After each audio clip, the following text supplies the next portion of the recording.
All right, we got some rain falling and we've got some crashes. Let's run down the list. Downtown, this is blocking the left lane. That's going to be the westbound lanes. I'm sorry, with a vehicle fire. 2 left lanes, eastbound actually, at Shelby Avenue on the East Loop downtown. Then in Sumner County, left lane blocked by a crash 65 southbound near Bethel Road. In Rutherford County, we've got a crash. The left lane's blocked both directions, 24 westbound approaching Epps Mill Road. Traffic every 10 minutes every morning on Super Talk 99.7 WTN.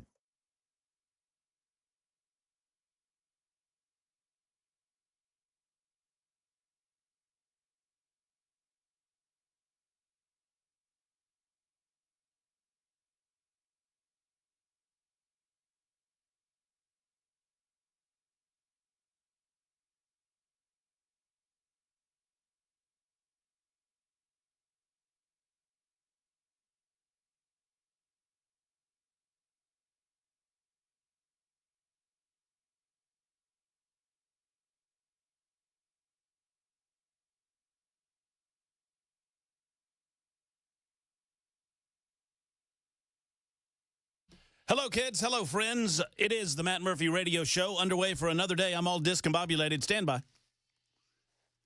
Got to get my hair out of my ear. You know how it goes. Yeah, I deal with that. I mean, come on, Ken. You know that when the goatee gets in your ear. Yeah, I just got hair growing there. Hard to, well. But I got a Norelco shaver that takes care of that. Do you know? I do. And you know what, sir? I've been using it since 2004. What do you do for those nose hairs? I just yank them. I do too. Make you sneeze afterward. Look, let me tell you something. If you want an exhilarating part of your day, if you're feeling a little down, a little lethargic, maybe low energy. I mean, I know I talk about the Tennessee Men's Clinic all the time. But get yourself a pair of if you identify Ken, you know exactly what I'm talking about. If you identify a nose hair, you get yourself a pair of tweezers and you get in there in front of the mirror and you yank that sucker. And this is what happens. Wow! Yes, oh, yeah! Yes. Skip that coffee. Oh, man. Don't need that energy drink. Tell you what. It'll wake you right up. E gave me one of these long time ago, gave me one of these things that's a little circular thing that you're supposed to stick up your nose and you turn it. It's got blades in it, but it's supposed to be. Yeah. But I don't know why, but I don't trust that thing. I feel like that's going to grab my innards and pull them out. But see, I've got one of the. It's an attachment like that goes on the trimmer that I shave with. Oh, okay. So nose hair thing, and you just kind of stick it in and work it around the edges, and it does takes a pretty care good of job. your business. Well, maybe I ought to start that. Yeah, you just instead of yanking them. You just got to not go too far with it. And ladies and gentlemen that listen in the 3 o'clock hour and can't catch the rest of the day, that's health and beauty tips. Normally we do that later. It's health and beauty tips with Chris, Ken, and Matt on Super Talk 99.7 WTN. You're welcome in advance. Anyway, well, yeah, I had to get the hair out of the way because we got a big day, big show. I apologize for yesterday. I'm not bringing it back up. I'm not Dan Mandising this thing. I'm just telling you. I shanked it. Well, I don't know. That was Dan. That was Dan. That's what Dan was saying. I shanked it. Shanked that one. Did I shank that? I shanked it. Man, he wasn't shaking anything this morning. You see him?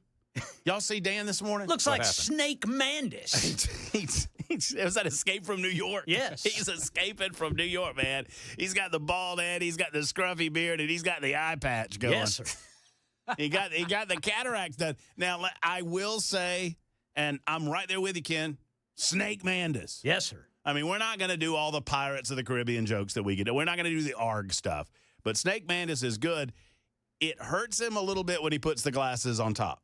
Yeah, that kind of ruins it. No, never mind. Man, he's a tough guy because he lost his eye, probably in a fight.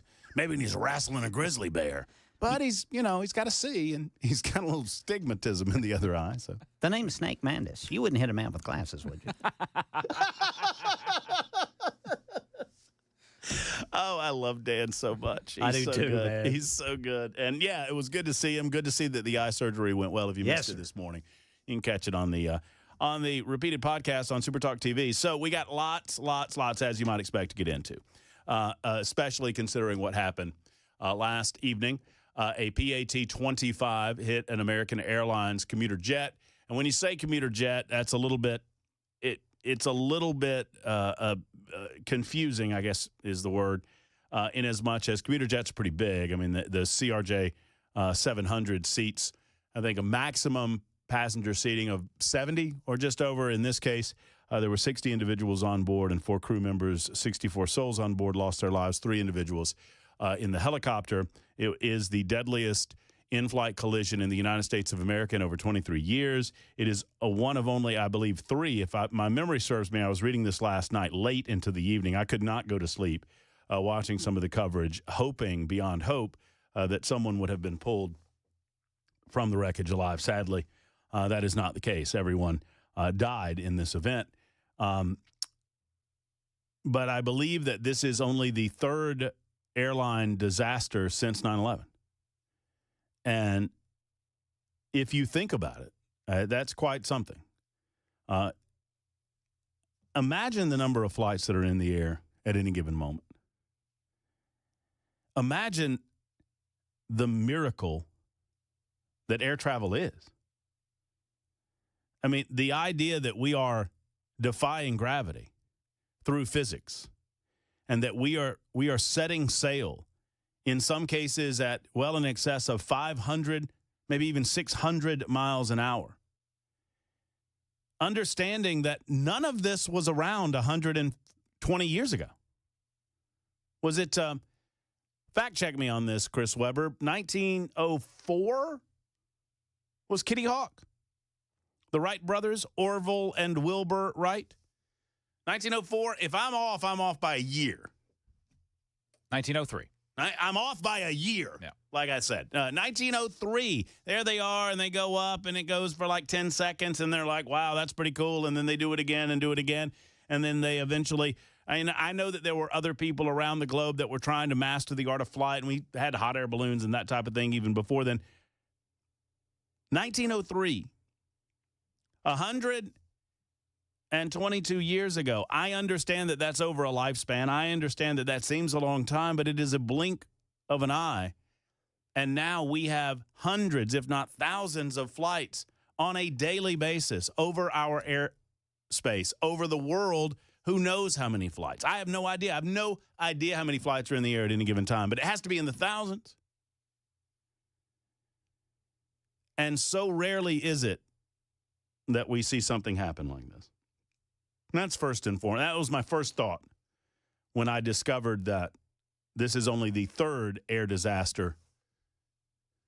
I think there was one in San Francisco where someone short-landed a runway in San Francisco, and a couple of people lost their lives. They lost the tail section of that. And then there was a more deadly crash that happened in 2008 or 2009. So it's been a period of time. And we will dissect every possibility. We'll talk about the press conference today where Donald Trump suggested that maybe a possibility as to a contributing factor was DEI programs. And, of course, the mainstream media runs with that, and that's the only headline that they draw from it when it is not what he said. The mainstream media, specifically #NeverCNN, follow me on social media at Matt Murphy Show. You can see the screenshot. I posted it earlier today. #NeverCNN is lying to their viewers. They are lying to their viewers because they said repeatedly for a better part of an hour that Donald Trump blamed the crash on DEI. That is not what happened. I watched the press conference. I hope you did too, or at least caught glimpses of it or caught audio clips of it. I have some.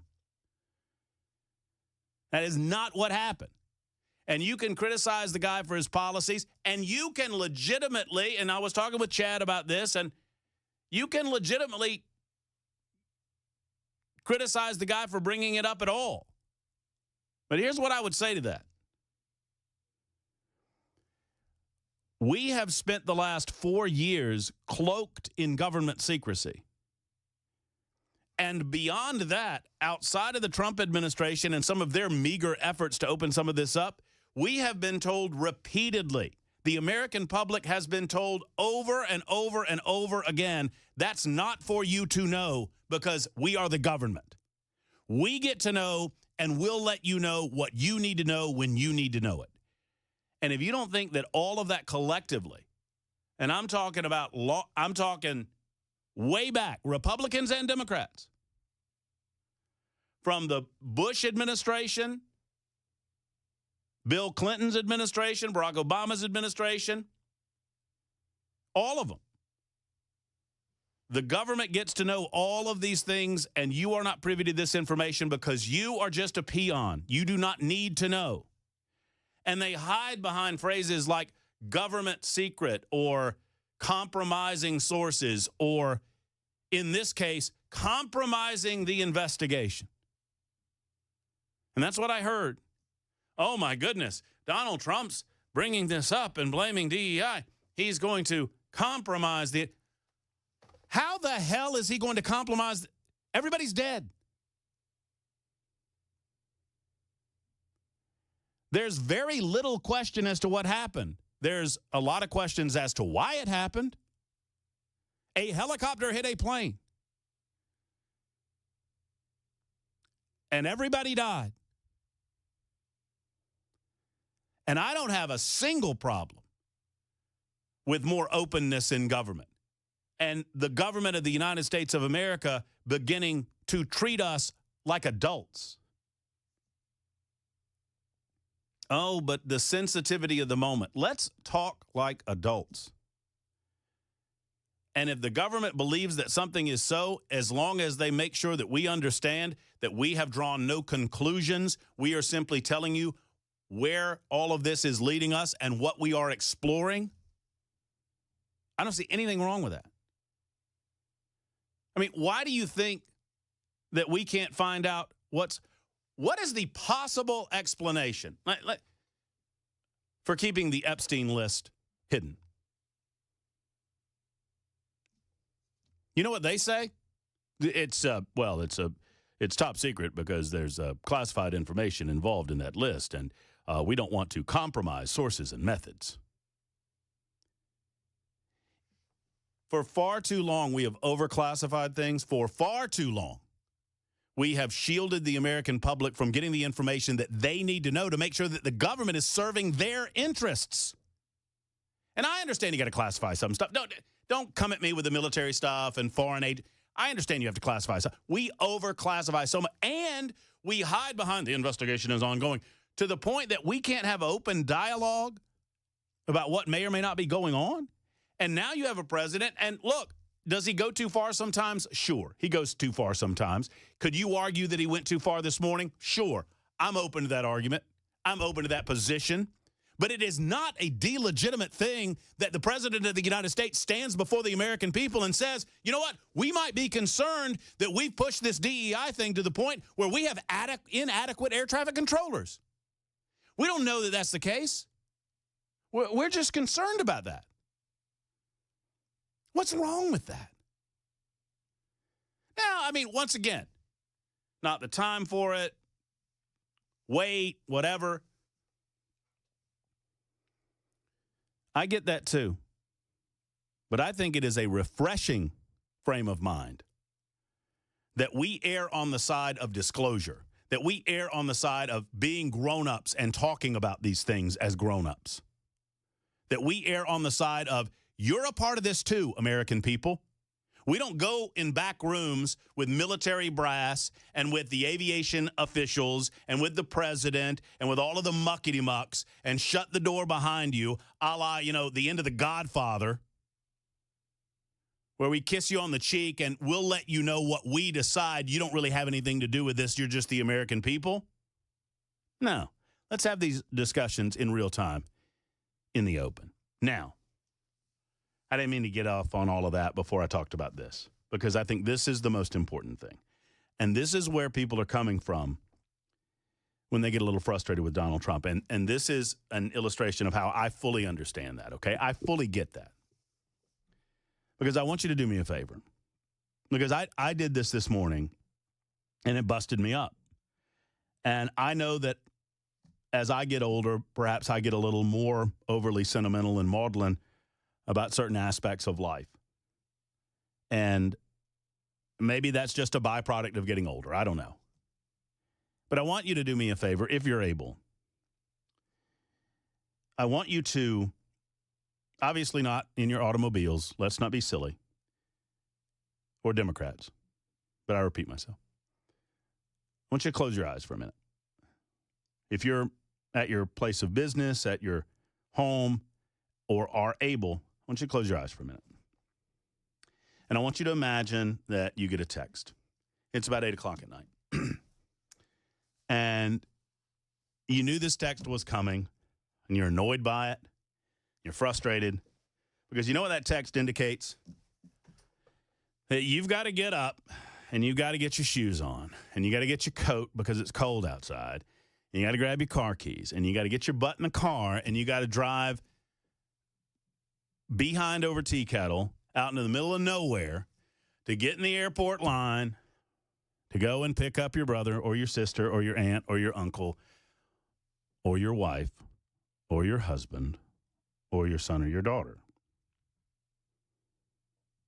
Because, you know, everybody does that thing where when you get real close, you're not supposed to turn that cell phone on, but you know as well as I know, when you get down to a certain level, what are they going to do about it? They got to land anyway. You turn that thing on early. We do it, right?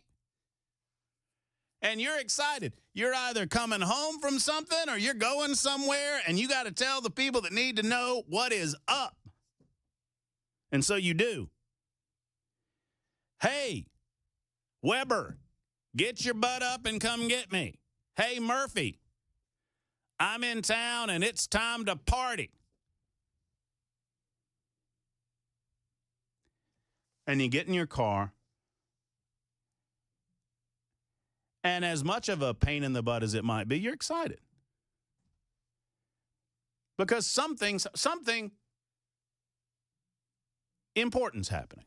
Someone's in town. Someone's been out of town on business. Someone's in town to visit. Someone's coming home to you, or someone has just left home to come to you. And you pull into the lot, and then you're not really sure what's going on. But as you're there, there's a lot of commotion, and you always see cops and you always see firefighters, but there's a lot of lights going on, and you're hearing a lot of sirens, and you're hearing a lot of confusion. And at some point, the fear takes over.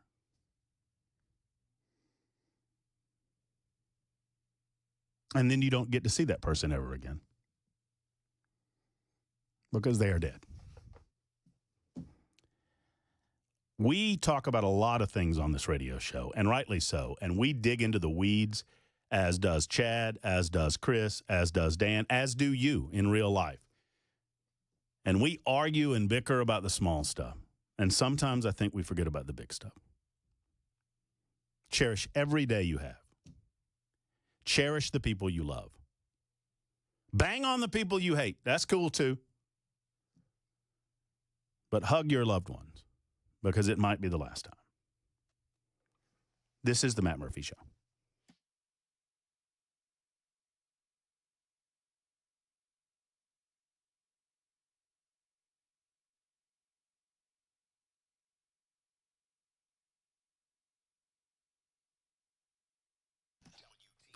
You know, we're getting rain. I mean, you look outside and the rain is coming down. We need the rain. I mean, I get that, but the last thing you need if you have waterproofing problems in your home is the rain. But if you're getting the rain and it's a troubling aspect of your home life and you know that it's something you need to deal with, go ahead and make the call and deal with it. It's USS, United Structural Systems. When it comes to home repairs, they are the fix-it experts. When it comes to foundation repair or waterproofing issues, they are the fix-it people. They're better than anybody in Middle Tennessee. They're the only ones that you'll hear me recommend, and they've been around since 1994. That is almost 31 years of service to their community and almost 30,000 satisfied customers. Friends, if you know, you know. And if you know it's time to do something about it, call the experts. Call USS. USSTN.com. That's USSTN.com. Or 615-488-7855. 488-7855 for USS.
The guaranteed offer is the easiest way to sell your home. It's really simple. We bring you an all-cash offer. You close in as little as 21 days. No home inspections, no lockboxes, no open houses. Go to markspain.com to get a guaranteed offer and start packing.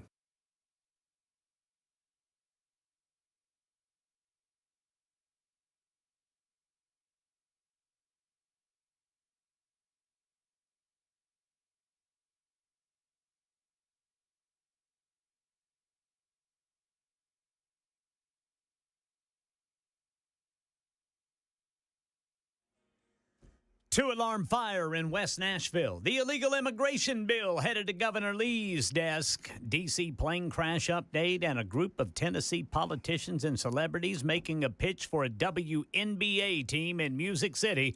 All this and more at 3:30 on Super Talk 99.7 WTN. It is unlike me to withhold. I couldn't get through the sentence without laughing. It's unlike me to withhold judgment on a subject matter that Ken Weaver is about to discuss on his afternoon newscast at 3:30. I'm going to do that. I want to hear about the WNBA team. Excellent. I want to hear all of the details about who's going to pay for that and who's going to go. Well, now you're not going to hear that yet. They got to. The pitch has to be a home run first. Oh, does it now? Yeah. Oh, well, You're mixing metaphors. yeah. Now I'm confused because I thought the Sounds wanted to. I thought we were going to get a Nashville Stars baseball team too.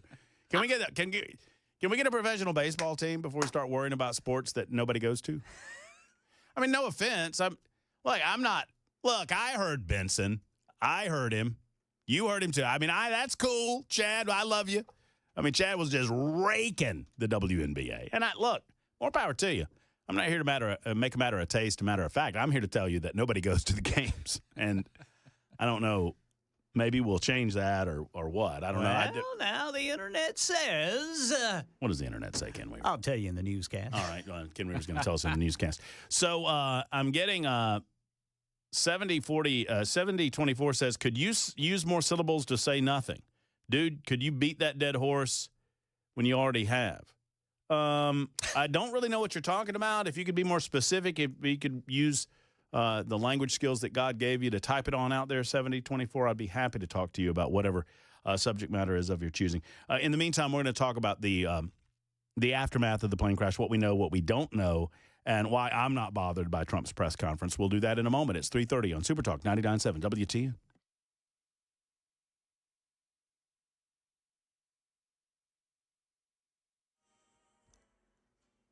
.30 on the dot.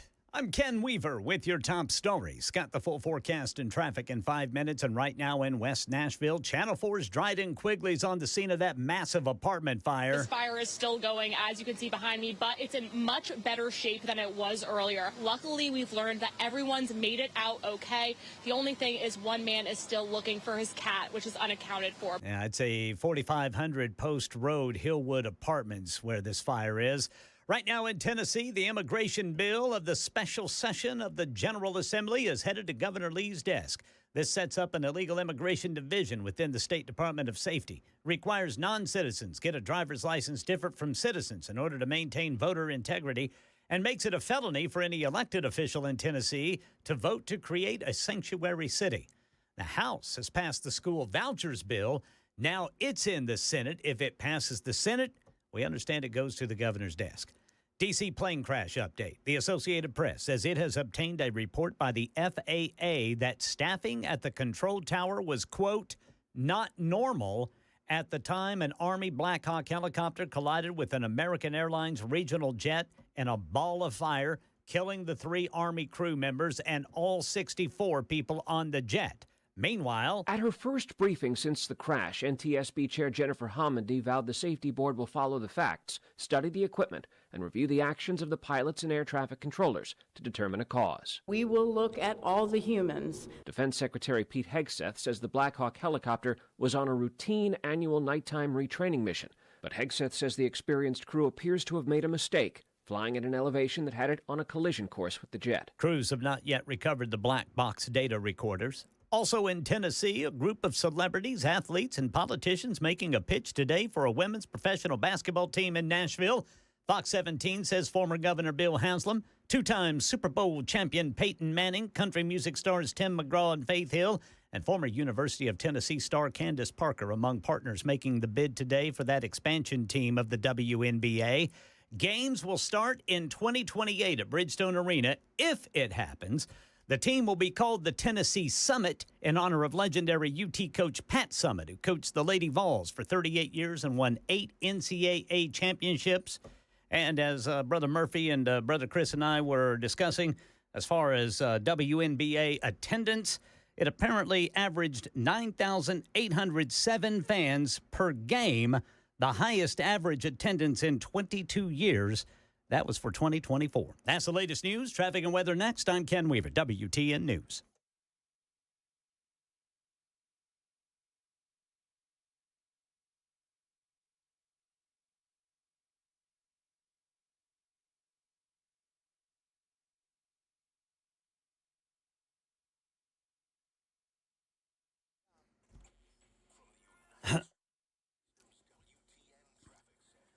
White House got an accident blocking the right lane, 65 southbound near Bethel Road. In Donaldson, a stalled vehicle blocking the shoulder, left shoulder that is, Briley Parkway northbound at Lebanon Pike. Whites Creek, we've got an accident blocking the right 2 lanes of Briley Parkway westbound at Brick Church Pike. In Napier, a disabled vehicle blocking the right lane, 40 westbound as you're approaching 24 downtown. And in Rutherford County, we've got a crash blocking the left lane, 24 westbound, right there at Epps Mill Road. Traffic every 10 minutes every morning on Super Talk 99.7 WTN.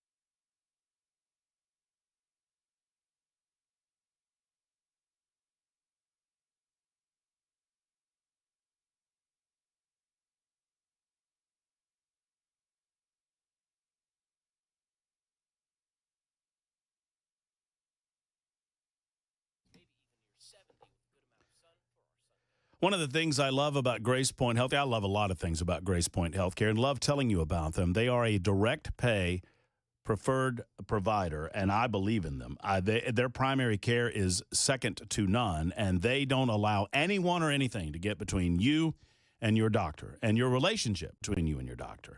I also love that they're right in Franklin, so they're convenient for all of you, and so worth the drive. If you are a little piece out, it is worth the drive to go to Grace Point Healthcare. And I love this, that if you're sick, if you feel the sniffles, if you don't feel yourself, and you don't have to sign up for their basic Smart Care plan to do this, although I would encourage you to do that. It's $69 a month. Takes care of all of your doctor visits for the entire year, and you get free basic labs and diagnostics as well. That said, you don't have to be, you just call them and say, hey, I need to come in. I'm not feeling good. New patients, they'll get you in ASAP, sometimes the same day, sometimes next day service. That's incredible. You don't get that around with your primary care provider very often anymore.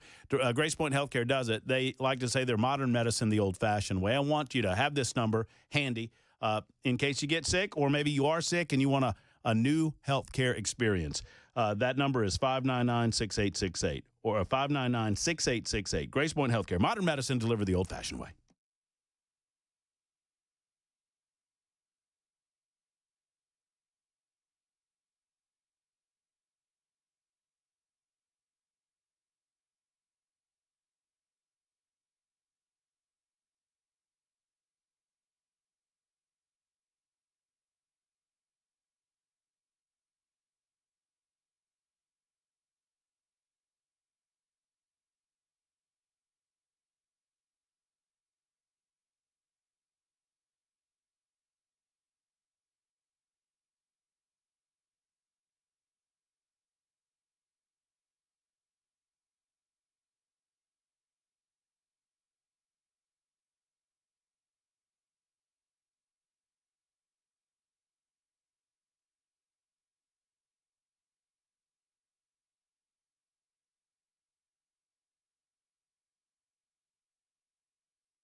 Super Talk 99.7 WTN. Breaking news coming from the General Assembly.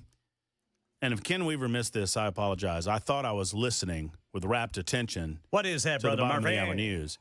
Did you see the Senate vote on the not on the immigration piece, on the education scholarship piece? Oh, have they passed it? They passed it. So it's going to the governor's desk. Going to the now. governor's desk, baby.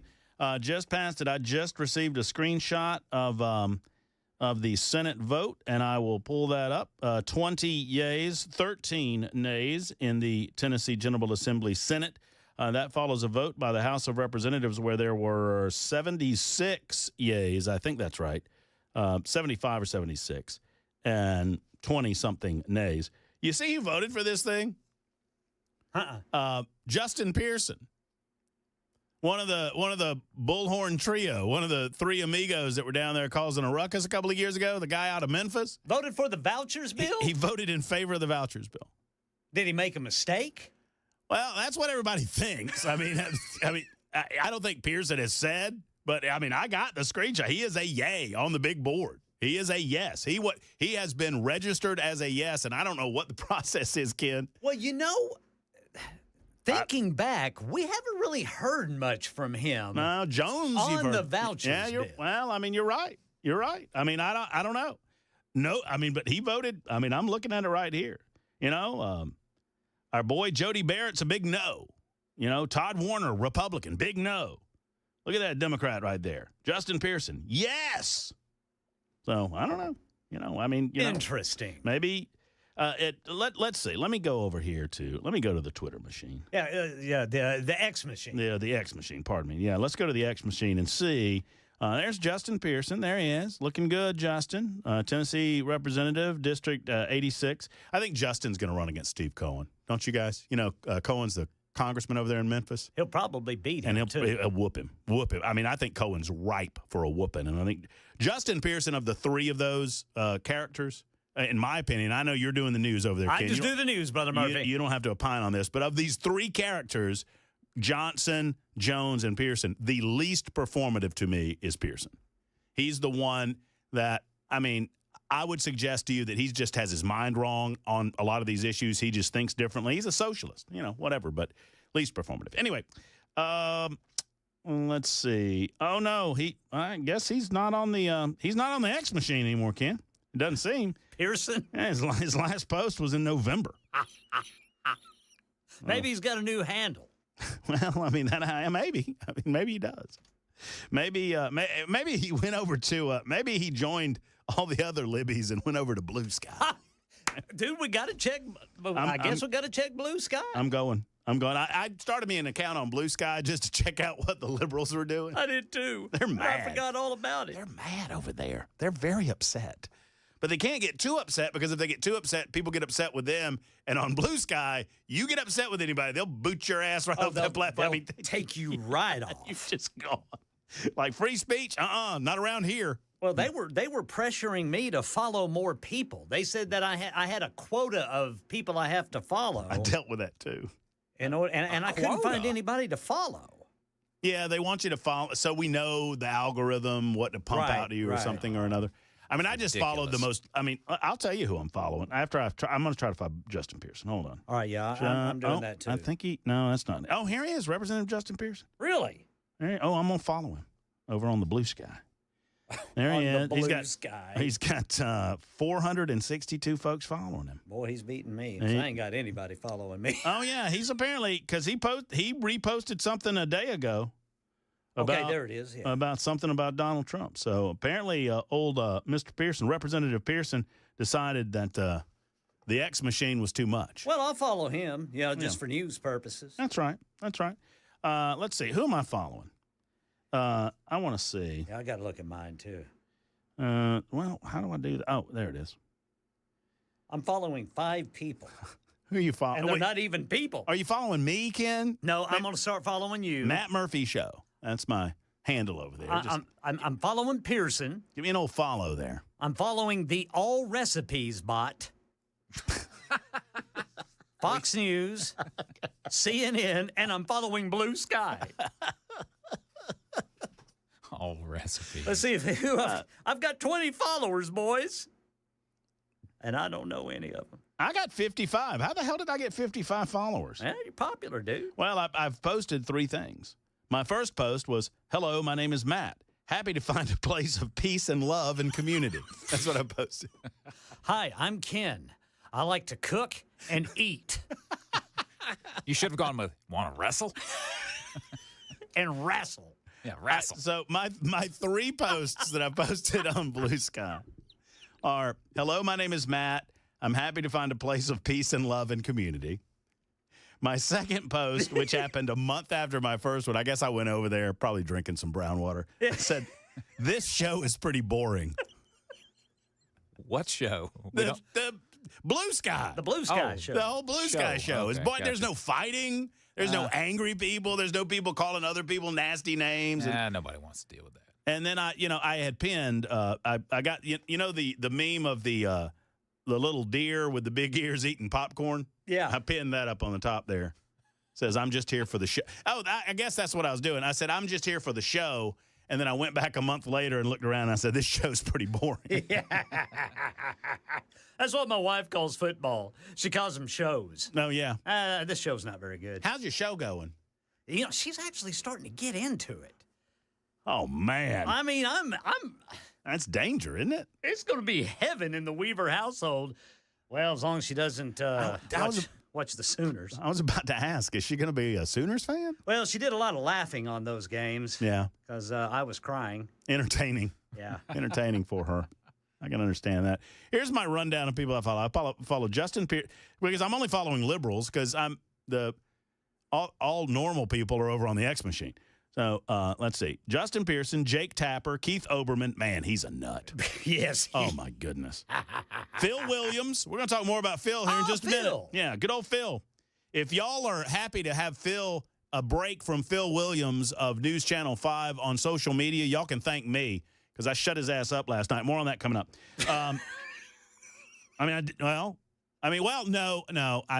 No. He shut himself up. Let's see. Best of Dying Twitter. I follow the Lincoln Project. I follow Mark Hamill, Luke Skywalker. Oh, Really? That's Yeah. some entertainment there. Luke Yeah. Skywalker is. no doubt. He is Mr. Lefty. I follow Kathy Griffin. I mean, Eric Swalwell. Talk about poots. I bet Eric Swalwell has sent a video of himself pooting to somebody else, like you talked about Like yesterday. that woman Ken. yesterday. Yeah. Putin. Remember when he poot? I mean, did he poot on camera? Yeah. He tried to say somebody moved a chair. Yeah. The Tennessee Holler, old Justin Canoe, we follow him. Brian Stelter, a.k.a. the Potato. Old Tater. Yeah, old Tater, we follow him. He does. His head looks like a tater. His head and my dog, Muncie, look like tater. George Takai, he's over there on Blue Sky. Oh, Happy community. Oh, my.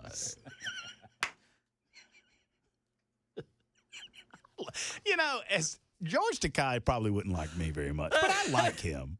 I can't help it. Well, it was Mr. Sulu. He was Mr. My. And then he did all that back in the day. We loved it. And, and then when we found out he was gay, and I don't care, but the my's took a completely different turn. Yes. Oh, my. Well, thank you, George. Thank you. Oh. I've been working out. I appreciate it, George. Anyway, while we're on the subject, so I said last night, and I understand the world that we live in intimately, right? I mean, I get it that we live in a world where we want immediate answers, and sadly, a lack of information leads to speculation. And so you see wild and rampant speculation on social media platforms, even in the most tragic of events. This is the first major airline disaster that we've had in this era. I mean, if you think about it, as we said at the beginning of the show, this is only the third plane disaster in the United States of America since 9/11. And one of them, I think, was, I mean, anytime someone dies, it's a disaster, no doubt, a tragedy, no doubt. But one of them was the tail. You know, they landed short at San Francisco Airport, and the tail popped off, and a couple people died as a result of that.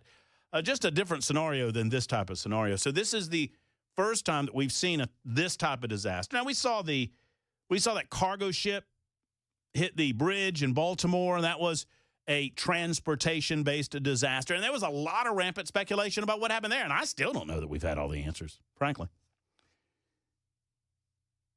But I believe that in the immediate aftermath of something like this, when people have their phones, these keyboard warriors, and I would include myself in that number, right? You've got your phone and you're looking on your phone and you're popping off an X post or you're popping off something on Facebook. I think when those emotionally charged moments come up, you can really delve into the true nature of the person that you're hearing from. My first thought was that it was insane. And I put this up. It is insane to imagine how in the world in 2025 that a helicopter can hit a commercial airliner. I understand that there probably are very rational reasons why that happened, and I get it. Look, I know Brian was in for Chris today, and I got a chance to catch a little bit of Brian Wilson back on these airwaves. Loved hearing him. And Brian has more experience than all of us combined, right, in Washington, D.C. But I've had my fair share, probably more than most, in that I was there every year for a week for probably 12 years and sometimes twice a year. So I flew in a lot to Reagan National Airport. And you never quite get used, at least in my experience, maybe some did, you never quite get used to flying that close to the water before you hit the runway. I mean, it's just anytime you fly over water and you get to a point where you're like, are we okay here? Is this all right? Oh, okay, we're fine. Because you're going water, runway. So I've seen it, right? I've seen all of the helicopters and all of the different types of aircraft that are around that airspace. And it is unlike any other because there's so much going on in terms of government officials, in terms of civilian aircraft, in terms of military aircraft. I mean, it is just a buzz and a hub of activity. So on one hand, my initial reaction is, how in the world did this happen? And then not 45 minutes later, I was thinking, well, how the hell has it not happened before? With everything else that's going on there. Your thoughts immediately go to terrorism because that's the world we live in. And you can't help yourself. And I said that it was hard to imagine how this is an accident. And what I mean by that is it's just hard to imagine. But it very well may be. Sadly, there are a lot of people, hard-hearted individuals, that don't naturally gravitate to the souls that were on board both of these aircrafts that decide that this is not a tragedy but an opportunity. And that's what I mean by looking inside of people. If you see something like this happening in your world and you look at it as an opportunity to go after your enemies, I would suggest that maybe you look inwardly and figure out what your core beliefs truly are. And sadly, we saw that out of a lot of people, and some were local, including our old friend, Phil Williams of News Channel 5. Phil and I have never quite gotten along. We've run into one another on social media platforms from time to time. We've run into one another at award ceremonies from time to time. Phil sadly refuses to come on my radio show. I've invited him on repeatedly. He refuses to allow you to respond to him on social media, as he has shut down your ability to offer any sort of response. But he had a few things to say about last night's tragedy. And as you might expect, someone like Phil decided it was an opportunity to go after a political enemy by the name of Donald J. Trump. I'll tell you the details in a moment. It's 3:53 on Super Talk.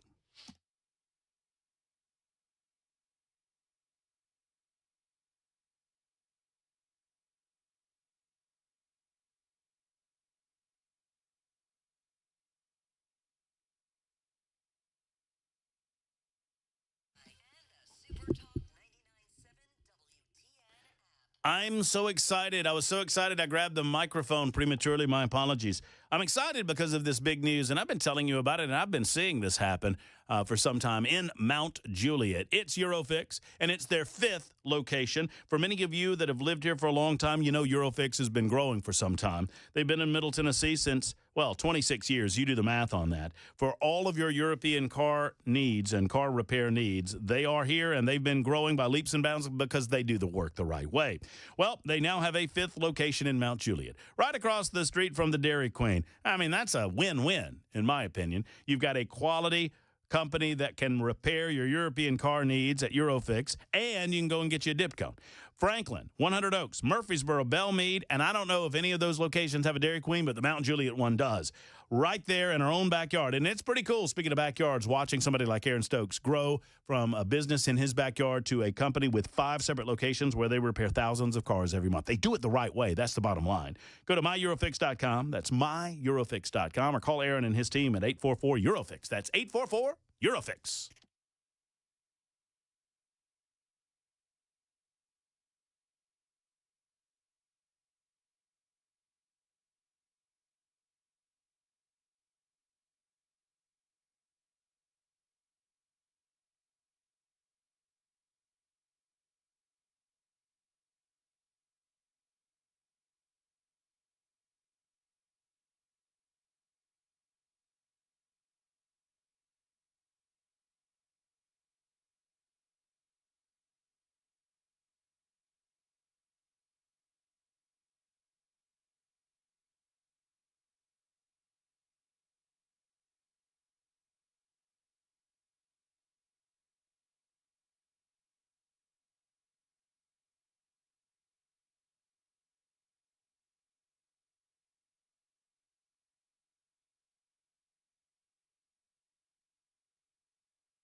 Legislative session about to wrap up. Details coming up at 4 on Super Talk 99.7 WTN.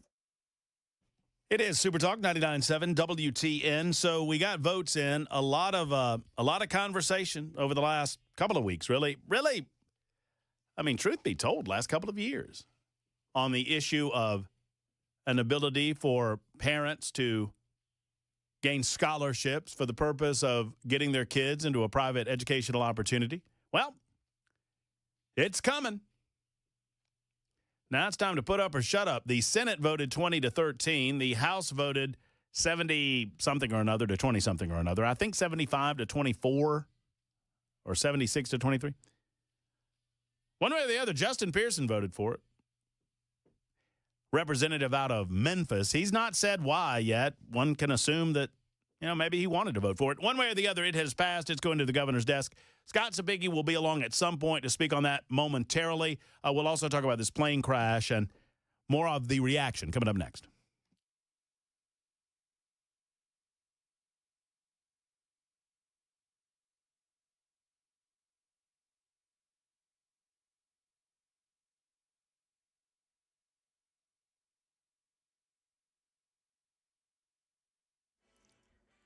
Four o'clock on the dot. I'm Ken Weaver with your top stories. Got the full forecast and traffic in 5 minutes. Right now in Nashville, firefighters still on the scene of a big fire. Fortunately, everyone got out okay, but maybe a pet cat didn't make it. It's at the 4500 Post Road, Hillwood apartment complex. This is a 2-alarm fire. At the state capitol, 2 bills headed to Governor Lee for his signature. School vouchers and illegal immigration bills passing both the House and Senate today. That vouchers bill drew sharp debate in the House. Here's a Democrat and then William Lambert, the Republican leader. One of our colleagues on the other side of the aisle told me, he said, this is reverse Robin Hood. We're going to steal from the poor inner city schools and we're going to give it to the rich folks so they can keep going to the private schools that they're already going to. For the first time ever, Tennessee will be able to lead the nation in fully supporting and funding our public schools and providing choice options for those families that desire to go to a private school. There will be 20,000 scholarships, and that is all.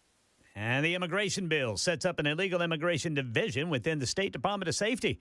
It requires non-citizens get a driver's license different from citizens in order to maintain voter integrity, and it makes it a felony for any elected official in Tennessee to vote to create a sanctuary city. This is a special report from ABC News. I'm Michelle Franzen. Crews are still recovering victims from the Potomac River after last night's midair collision of a passenger jet, an Army military helicopter near Reagan National Airport. Officials say all 64 on board the plane died, along with 3 Army soldiers on the helicopter. Federal investigators now on scene and held their first briefing. NTSB investigators say the focus right now is on recovering bodies. The so-called black boxes from both the American Airlines regional jet and the Black Hawk helicopter have not yet been recovered, and NTSB Chair Jennifer Homendy says firm answers will take time. We are going to conduct a thorough investigation of this entire tragedy, looking at the facts. An Army official says the 3 soldiers on board the Black Hawk were very experienced. An Army investigative team will work with the NTSB. ABC's Alex Stone. The NTSB says families are still being notified about those who died. Back here in Tennessee, Nissan has confirmed it is cutting jobs at its plants in Smyrna and Deckard. The Smyrna plant has approximately 5,700 employees, Deckard 1,700. A spokesperson for Nissan declined to confirm the exact number of employees who are going to be affected by this decision. British singer Marianne Faithfull has died, known for her close association with the Rolling Stones, but was also a Grammy-nominated artist and actress on her own. She released more than 20 albums. Her most recent, She Walks in Beauty, released in 2021. Marianne Faithfull dying in London today at the age of 78. That's the latest news. Traffic and weather next. I'm Ken Weaver, WTN News.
Hello, friends. It's Matt Murphy for Men of Valor. What a wonderful organization. It is a great charity group that does great work in the state of Tennessee. And not only do they create dynamics by which men become better and more productive members of society, that benefits everyone, but they also save us a lot of money because these guys do not commit crimes again after being in prison and return them to prison. That, therefore, costs us more money. You know, Men of Valor understands that. And they understand the power of God and his people. They understand how powerful it is to disciple to someone in a prison system where most, if not all, hope has been lost. But they need you. They need job partners and Bible study teachers. They need mentors that can disciple those men in those situations. They need folks to help them out in their on-campus services for aftercare reentry service. They need all of these things, and they need your donations. Can you help Men of Valor? Do you want to disciple the men in need and help make them more productive members of society? It's an incredible organization. Find out more at movministry.com. That's movministry.com. Tell them Matt Murphy sent you to Men of Valor.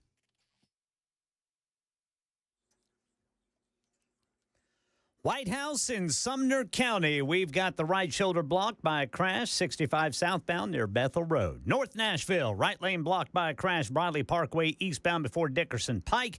In Whites Creek, right lane blocked, Briley Parkway eastbound at Brick Church Pike. In Clarksville, an accident, 24 westbound at Rossview Road. In Antioch, off-ramp partially blocked by a crash, 24 westbound off-ramp to Hickory Hollow Parkway.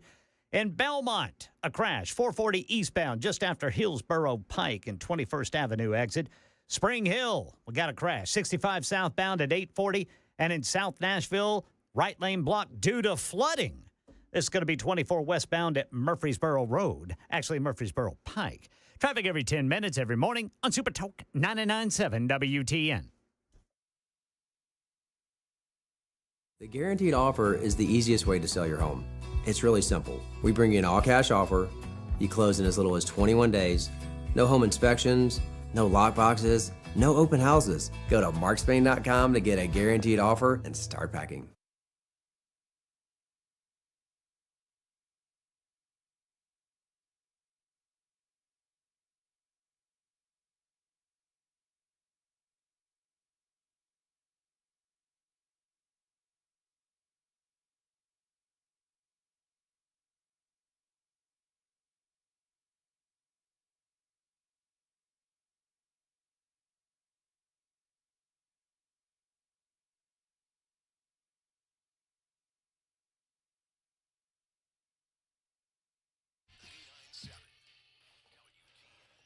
What's up, kids? It is the Matt Murphy Radio Show, hour number 2. Crank it up right now, 4:08. Good afternoon.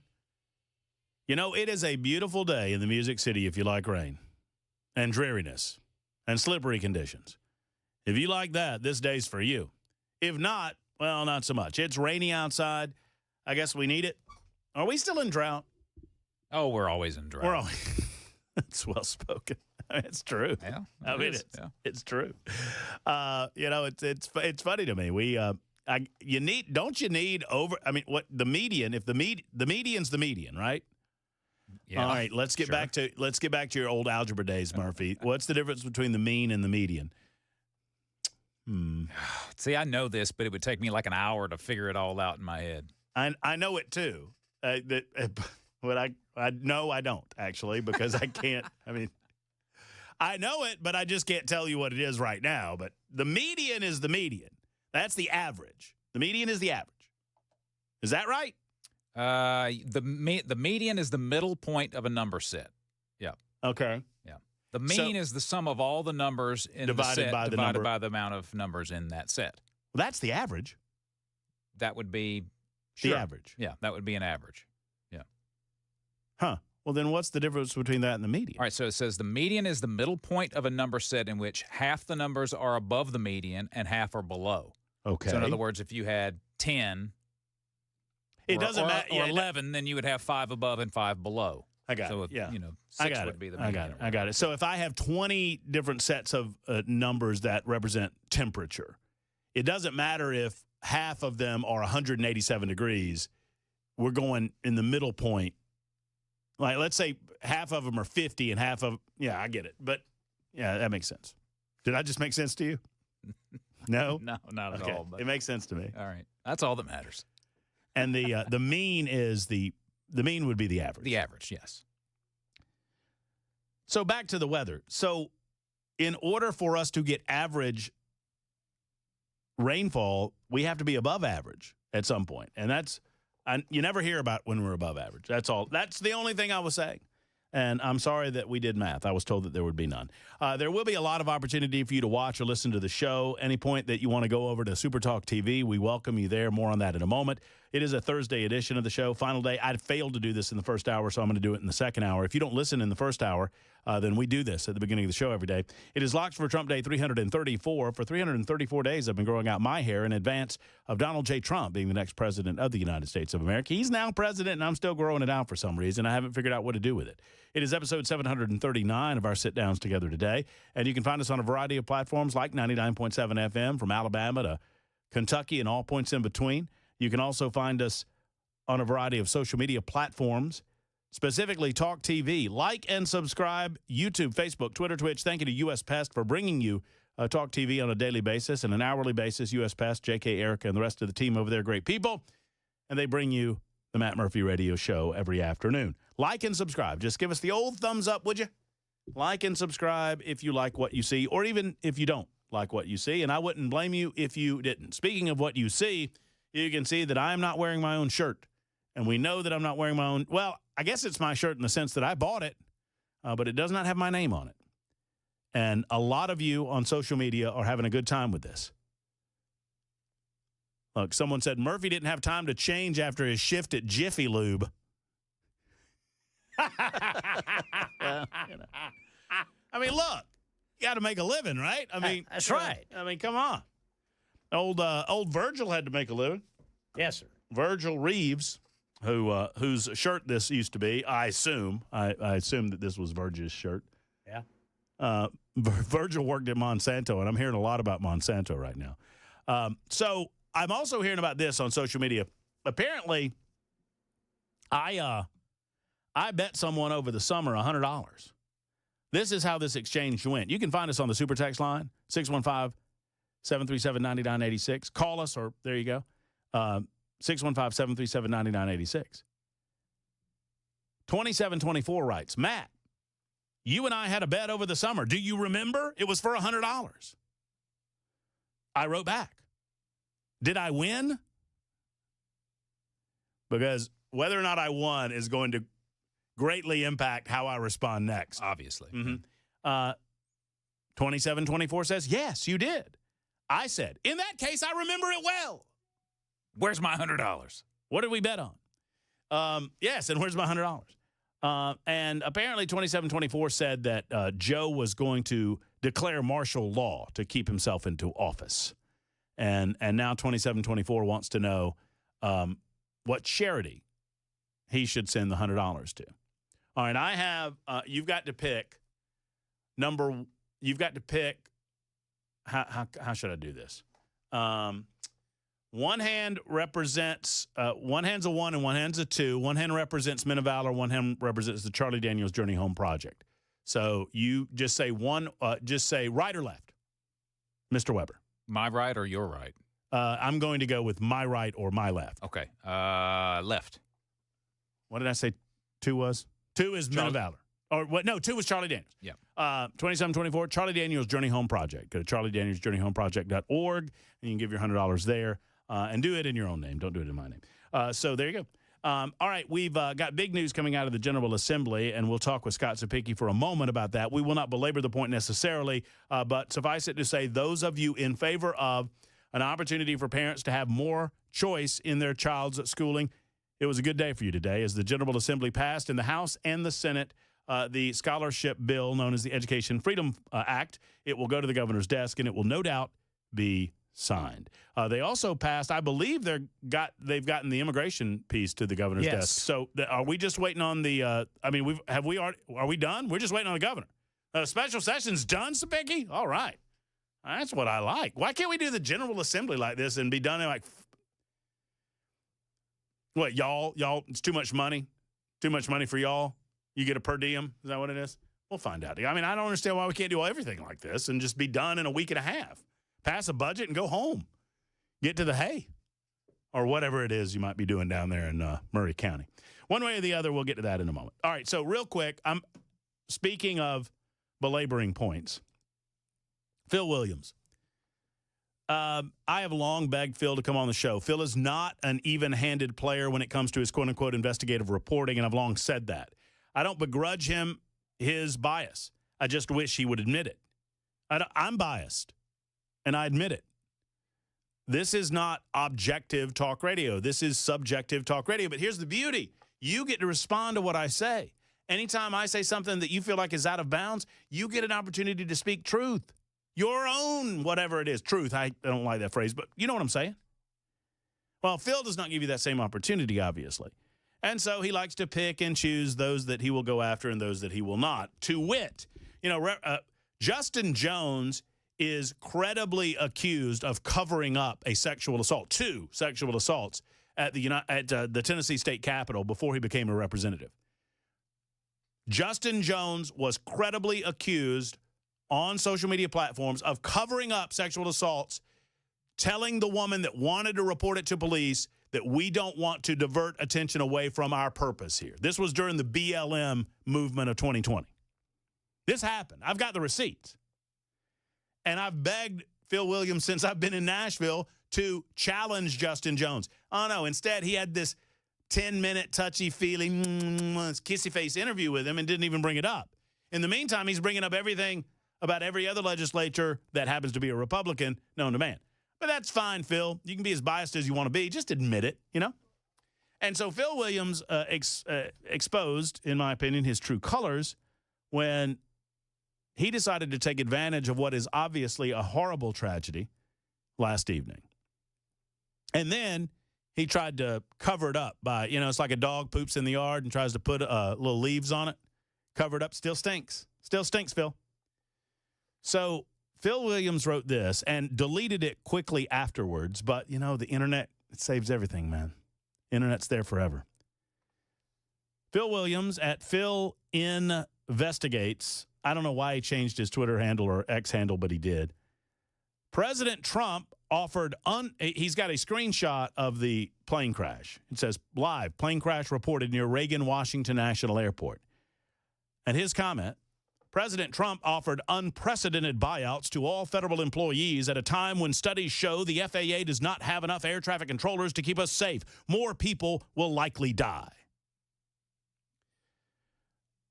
This was roughly 40 minutes after, it wasn't even 40 minutes, actually.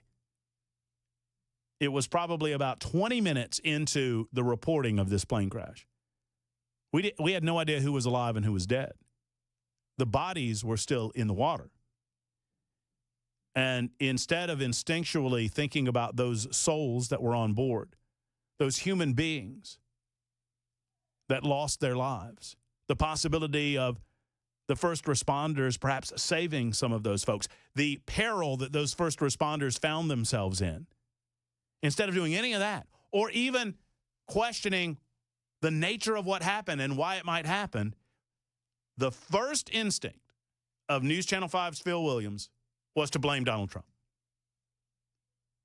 His first instinct was to use it to his own advantage to blame Donald Trump. And all I asked for when I saw this was for Phil to explain to us why he deleted it, if he was still comfortable blaming Donald Trump for the death of these people. And then I followed up and asked him if he has no shame, because it doesn't seem like he does. Instead, Phil Williams, after deleting the post and after being called out by me and others for doing so, he realized that the internet lives forever.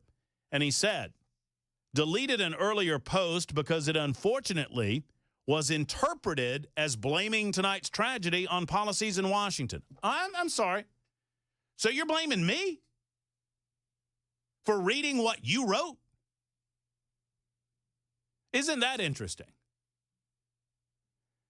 That's like grabbing a woman on the tushy and blaming her for interpreting what you did as grabbing her on the tushy.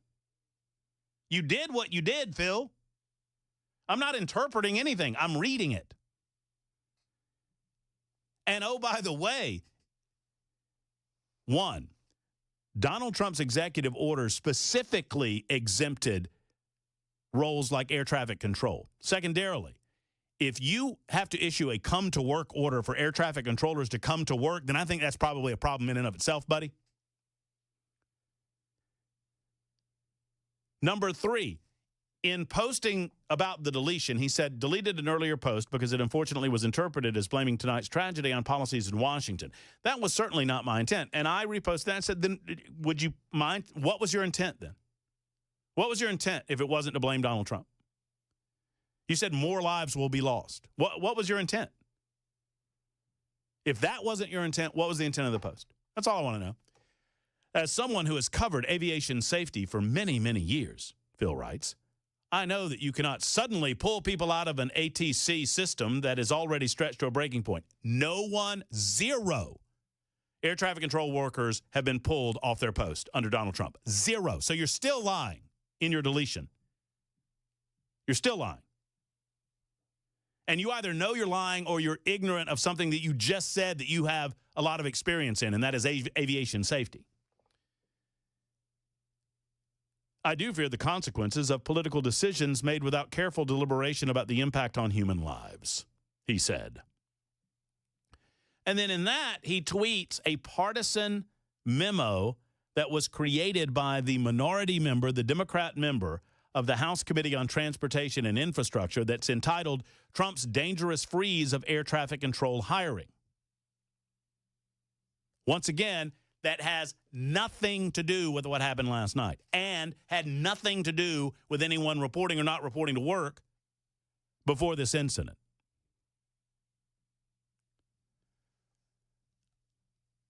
I point this out to note that sadly in mainstream media circles, we have far too many individuals that decide that they have an agenda, and before they even consider lives lost, before they consider the human beings impacted by circumstances like what happened last night, they consider themselves, their ego, and how they can advance their own personal agenda or their own professional agenda. I don't begrudge people that. Just be honest about it and own it. And maybe, just maybe, instead of deleting it and hiding, because I could not find a time where Phil hasn't tweeted every day, multiple times a day. Yet Phil is somehow suspiciously absent from the internet today. So Phil is trying to hide and give time and not just own up to it. Bakari Sellers did. Bakari Sellers of CNN posted that same memo that Phil posted and then pulled it back and owned it and said, I saw that and realized it was not the time, it was not the place, that was wrong of me to do, and I'm sorry. That's what he said. Good for you. I don't begrudge you any of that. I make mistakes too. We all make mistakes. Own those mistakes, Phil. And just tell the people of Nashville, Tennessee, and beyond that you're sorry for what you did. Or maybe you're not. And in that case, I would question where News Channel 5 is in all of this. I mean, you're, after all, a representative of that company, are you not? Instead, you blame us for misinterpreting your post, a post where you clearly pointed fingers at the Trump administration, an administration that's been on the job for less than 10 days. 10 days, I guess it is. Maybe 11 days. So, I mean, it's been almost 24 hours, still no apology from Phil for his hurtful and nasty post blaming Donald Trump on the air crash in Washington, D.C., predicting more people will die. All you have to do is say, I'm sorry I jumped the gun, but I don't expect you to, because your ego will not allow it. And that's the most important thing. Right, Phil? It's 24 after the hour.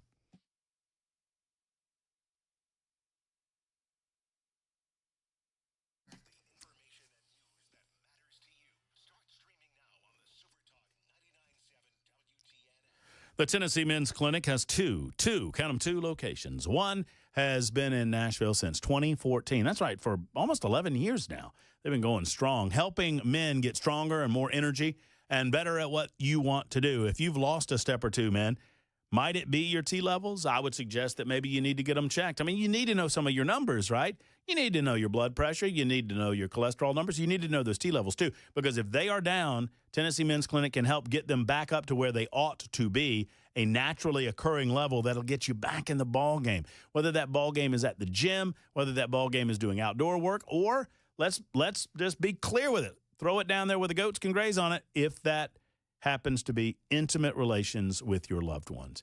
If you're missing out, let's get with this program. Let's get this thing handled, and let's get on with life. TennesseeMen'sClinic.com is the website, TennesseeMen'sClinic.com, or give them a call at 615-208-9090, 208-9090 for other locations, Franklin, Cool Springs area, or Midtown. It's Tennessee Men's Clinic.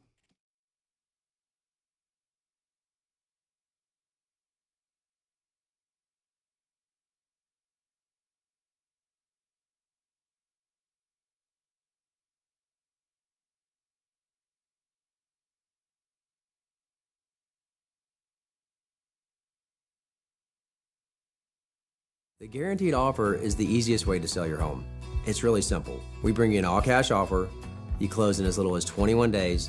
No home inspections, no lock boxes, no open houses. Go to markspain.com to get a guaranteed offer and start packing.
Dozens of families may be out of a home in West Nashville. The special session of the General Assembly is over. Governor Lee has some signing to do, and the D.C. plane crash update coming up at 4:30 on Super Talk 99.7 WTN.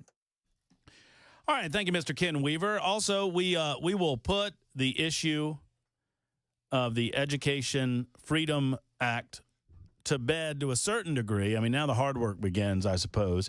We'll do that in a couple of minutes with Representative Scott Cepicky. He's fresh off the floor of the General Assembly. I think he was chairing a committee. I'll find out from the horse himself whether that was the case or not. One way or the other, if you've not heard, by the way, I got breaking news. I wonder, should I get in front of Cepicky on this news? I think I will. I'm getting in front of everybody. Ken Weaver? Yes, sir. You know, the vote was 54 to, what was the other number? 53-45. No, it was 54 to 46. And then one changed. Is that right? 44. It came out 53-45. It was 54-43. No, it's 54-44. Okay. Once again, Matt. We've learned the kryptonite of the radio show, and that is math. We broke down the median and the mean earlier, and it almost broke the show. We almost went home. Now we're doing that. No, it was 54-44. That was with Pearson voting in the affirmative. I just learned, breaking news, Scott Sapicki said that Justin realized that he voted in error.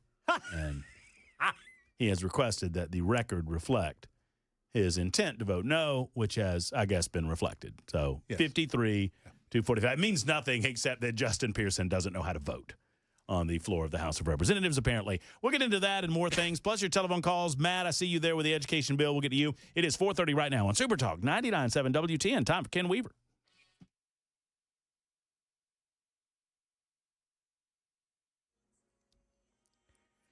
.30 on the dot. I'm Ken Weaver with your top stories. Full forecast and traffic in 5 minutes.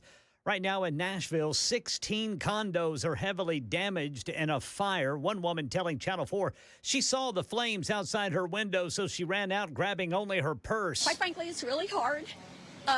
They're our neighbors. We live in a great community, and I knew quite a few people in the building, and my biggest thought was, is everybody okay? Fortunately, they are. However, someone's pet cat is missing, and firefighters say one of their vehicles was in a crash with another vehicle on the way to the scene, and hospitalization was required.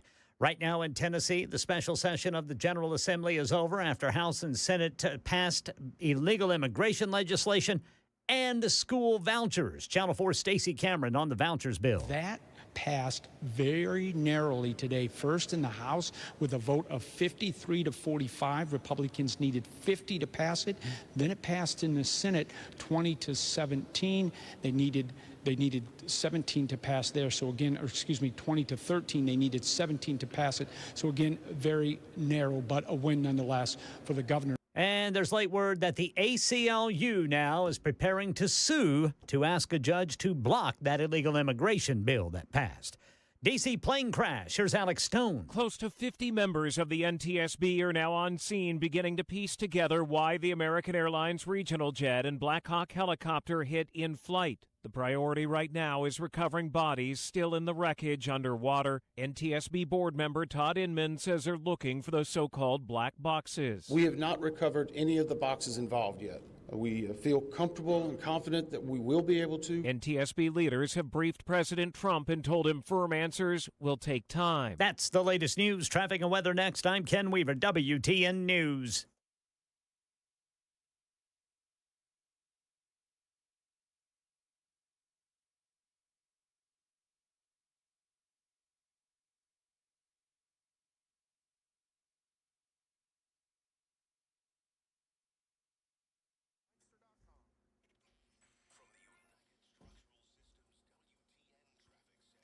All right, eastbound, the East Loop got a crash blocking the right lane. In South Nashville, 24 westbound at Murfreesboro Pike, the right lane is blocked due to flooding.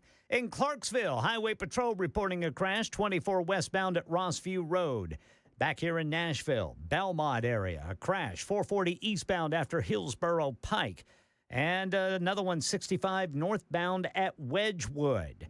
We've got in Spring Hill, Williamson County, a crash, 65 southbound at I-840. And then in Sumner County, an accident in White House, blocking the right shoulder, 65 southbound near Bethel Road. Traffic every 10 minutes, every morning on Super Talk 99.7 WTN.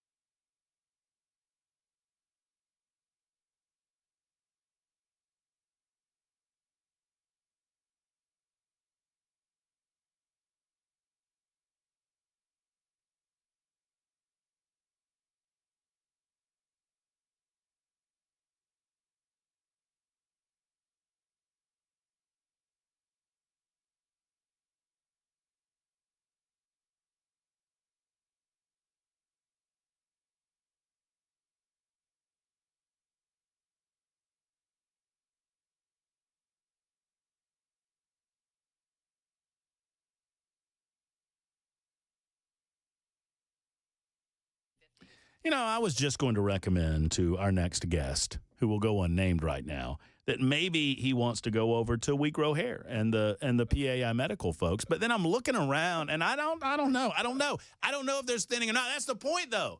The PAI medical people and the We Grow Hair people, they tell me that you can lose up to 50% of the thickness of your hair before you start noticing that you're losing your hair. And if that's the case, you're losing your hair already before you know it.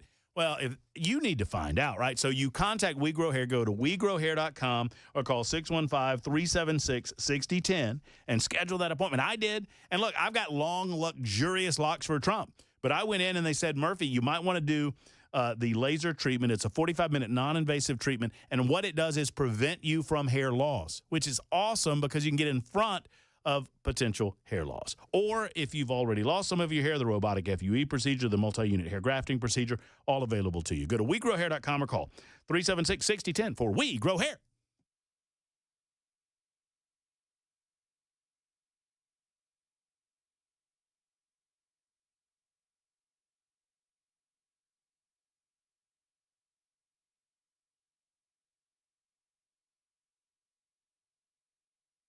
The guaranteed offer is the easiest way to sell your home. It's really simple. We bring you an all-cash offer. You close in as little as 21 days. No home inspections, no lock boxes, no open houses. Go to markspain.com to get a guaranteed offer and start packing. Hey, what's up, guys? It's Matt Murphy in the middle of downtown Franklin, Tennessee. We've talked so much about Savory Spice. I thought, why not show you the place? So let's go on in and see what's popping at Savory Spice. As I've always said, you will smell the spices even before you walk in. I can smell them right here in the doorway. Come on in, and let's introduce you to the one and only Holly, who is the owner and proprietor of Savory Spice. Say hey, Holly. Hello, everyone. Now, enough about Holly. Let's talk about spicy and easy products like the incredible taco soup, which, as I said, you put this in a crock pot, you put all the ingredients that it tells you to buy right there, you put the spices in, and it's so easy. So if you don't know what you're doing around the kitchen, it's a perfect way to find your way around the kitchen, as is the Mediterranean dill risotto. Now, for the holidays, pumpkin pie spice. What doesn't it have, Holly? Pumpkin. Doesn't have any pumpkin in it. That's a fun fact for all of you kids out there. Now, if you stop by Savory Spice, either in the Franklin location or at L&L Market, you can get yourself a sample of the dill dip, which is my absolute favorite. Just tell them Matt Murphy sent you to Savory Spice with purchase now. So come by Franklin or L&L Market in Nashville and come see Holly and the entire crew at Savory Spice.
Super Talk 99.7 WTN. From a state or local perspective, this issue has been the hottest one over the last several months, and really by extension, you could argue the last couple of years.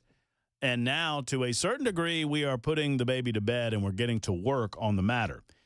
For those of you, and I would suggest to you that you are in the minority, no offense to you, but for those of you who are tiring of the subject, I'm proud to note that this is the last long-form discussion over the efficacy of the Education Freedom Act, because it has passed the House, it has passed the Senate, and it will get to the governor's desk, where it will no doubt be signed very quickly. To speak on these matters, to talk about the actions of today and the culmination of the special session, we welcome back Representative Scott Cepicky. Hello, Scott. Good evening. I didn't realize that you had not seen the new digs, huh? No, I did not. How about that? I'm pretty impressed. My one request was, can you get Cepicky a little further away from me when we have these visits? And we accomplished that. It's no longer cozy. Well, you know, you gotta give a little something up for television. We got to get the camera away from me, is what the deal was, right? But I'm far enough away from your hair where it's not going to bother me. And I know. I'm telling you. I'll help you. I got a telephone number for you. I pick on you because I know you're in a good mood. Yes. I mean, you have been an advocate for this. You know, I I understand that there's a percentage of the listening audience that doesn't like it, that don't think it's going to be effective, but it is what it is. And for those that were in favor of advancing this, I know it's a big day for them. It's a big day for you. Absolutely. This is one of the Governor Lee's key pieces of legislation. I've been working on this with the governor for 2 years. Speaker Sexton, Lieutenant Governor McNally, and others in the House and the Senate, that we truly believe that this is going to transform and help public education across the state of Tennessee by giving parents the ability to control the educational outcomes and direction of their students. It is another quiver, another arrow in the quiver of education. We will continue to focus on making our public schools as great as they can be, trying to get more of a reflection of what you see in the day-to-day operations and structure of private schools. Try to bring that more into the public school day with teachers more time to teach, more discipline, more physical activity, making sure we take care of cell phones. But now the work begins on the school choice legislation is the rule promulgation. How are we going to make this work?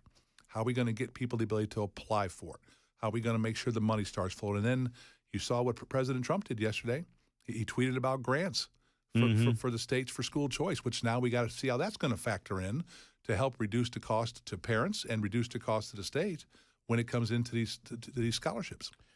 Do you feel, some were telling me that, and look, I understand and don't begrudge people having different positions on this issue.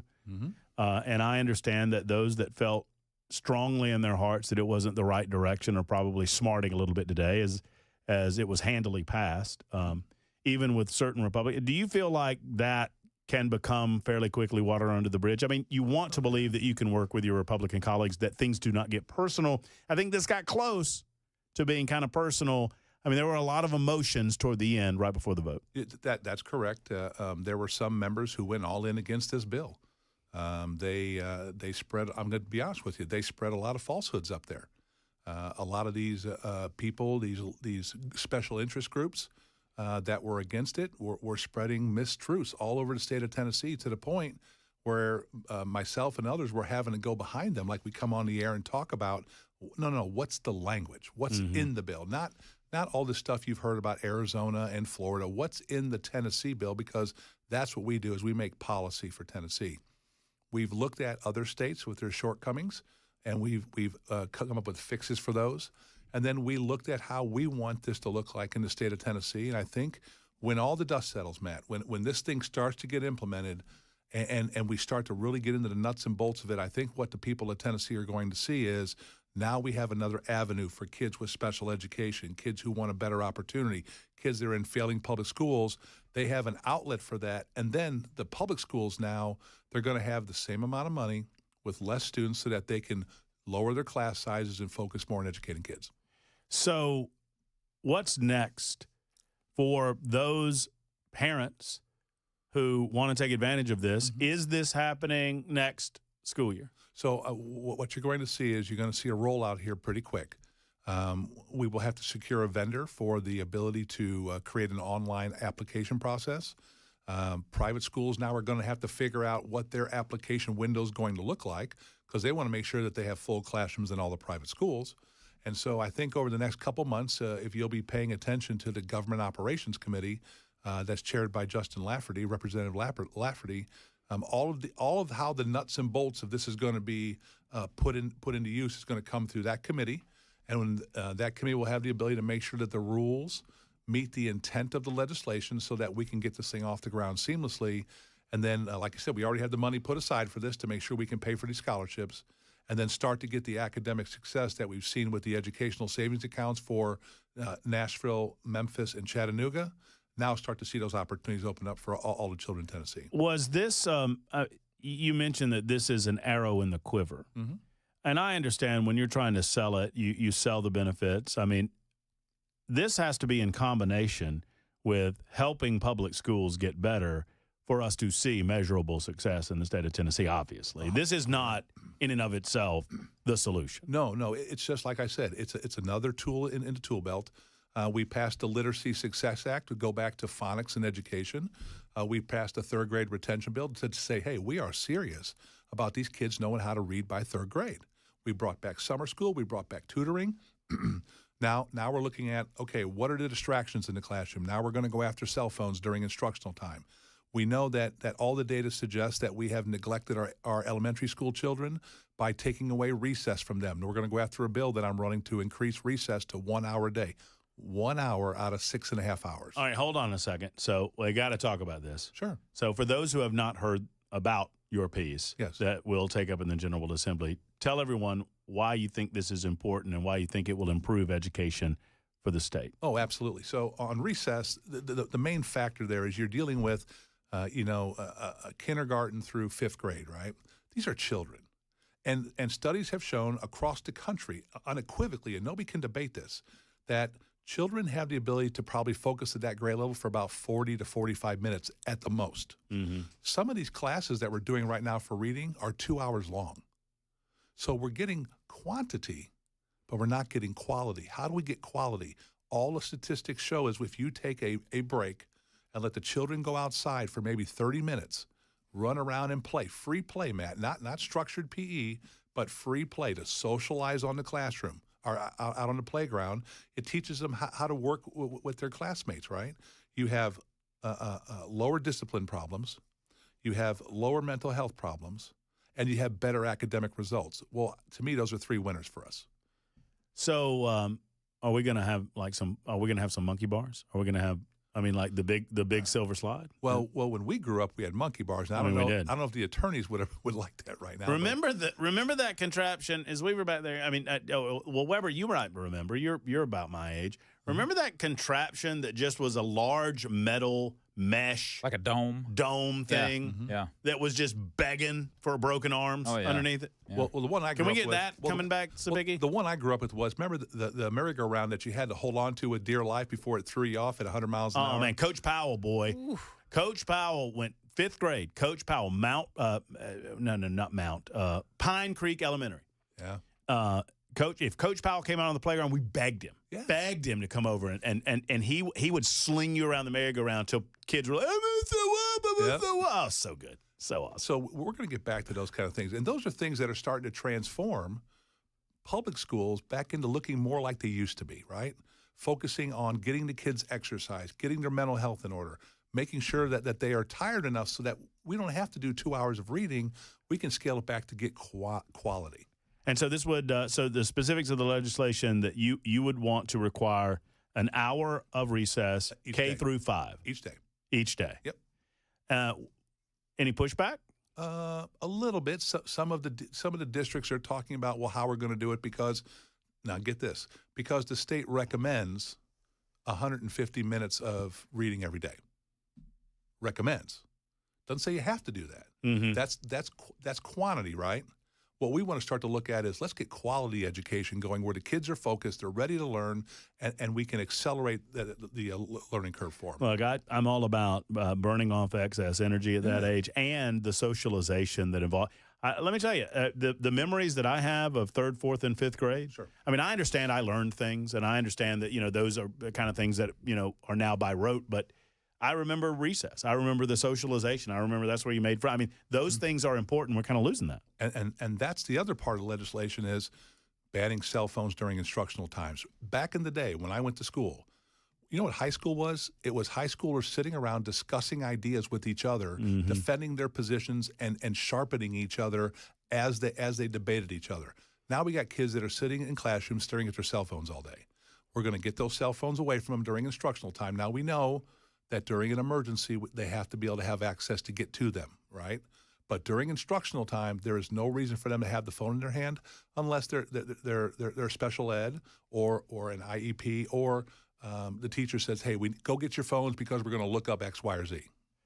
It's not a perfect, because I could come up with any number of ways where kids could defeat the system. Oh, sure. Not a perfect system, but it, once again, is another one of those arrows that gives a teacher the ability to say, you're not supposed to have your phone. Your phone's supposed to be over here. Yep.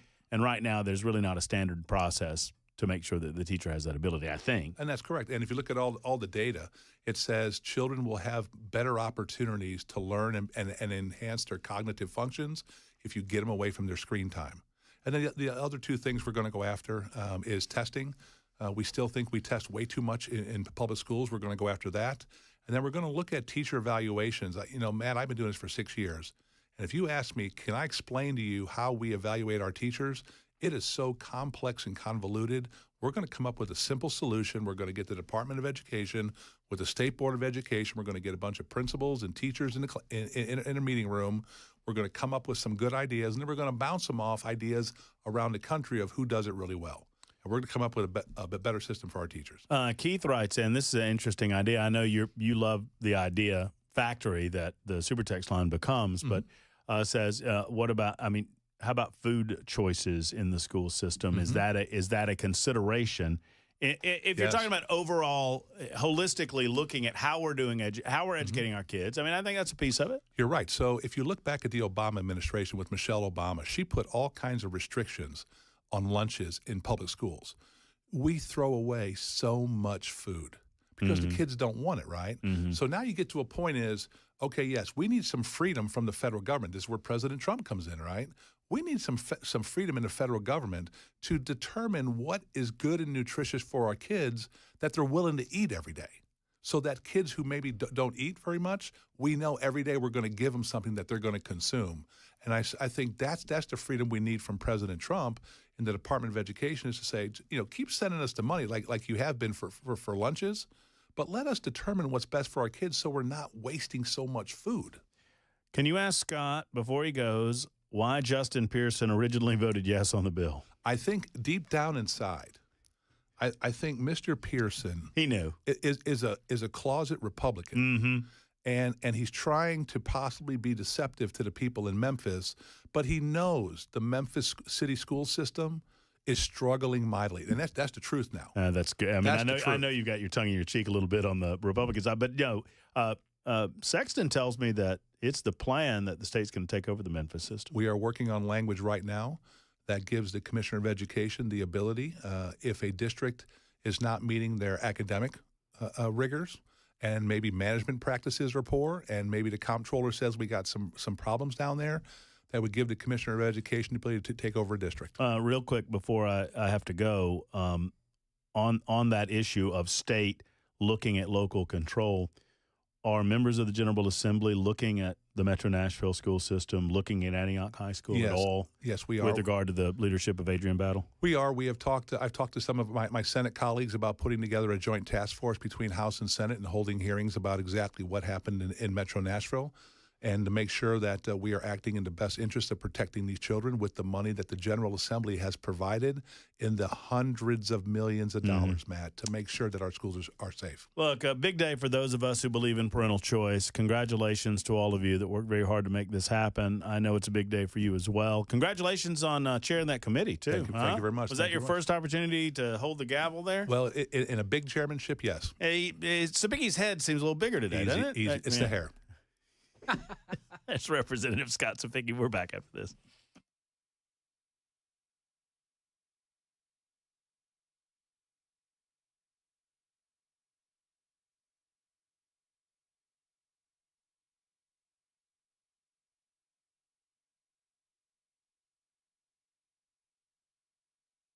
All right, friends, Defend Systems is a life safety and security consultation firm. They are based right here in Middle Tennessee. I wish that Dr. Adrian Battle, speaking of Dr. Battle, would call Brink Fiddler of Defend Systems and sit down with him and talk with him about the training that he could provide the teachers in that system. It would be, in my opinion, life-saving in the unlikely and unfortunate and tragic circumstance that something like Antioch High School happened again. That's what Defense Systems is all about.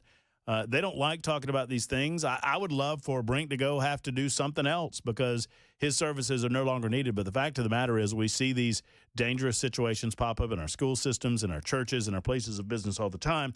And if you're not trained up, if you're not ready, then you are not the first responder. And I'm here to tell you, you are the first responder when it comes to these situations. With no disrespect to our law enforcement, EMTs, or others, you are the one that reacts first if you're in the middle of a dangerous situation like this. How are you going to react? Defense Systems can help. 615-236-6484, 236-6484 for Defense Systems, or go online to defensesystems.com.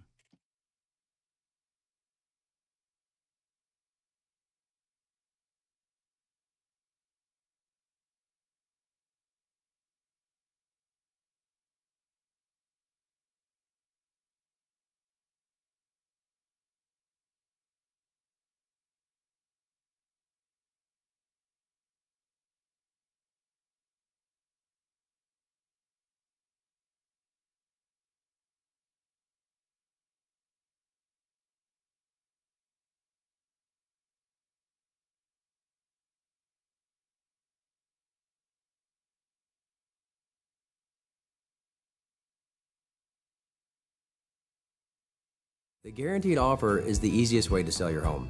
It's really simple. We bring you an all-cash offer. You close in as little as 21 days.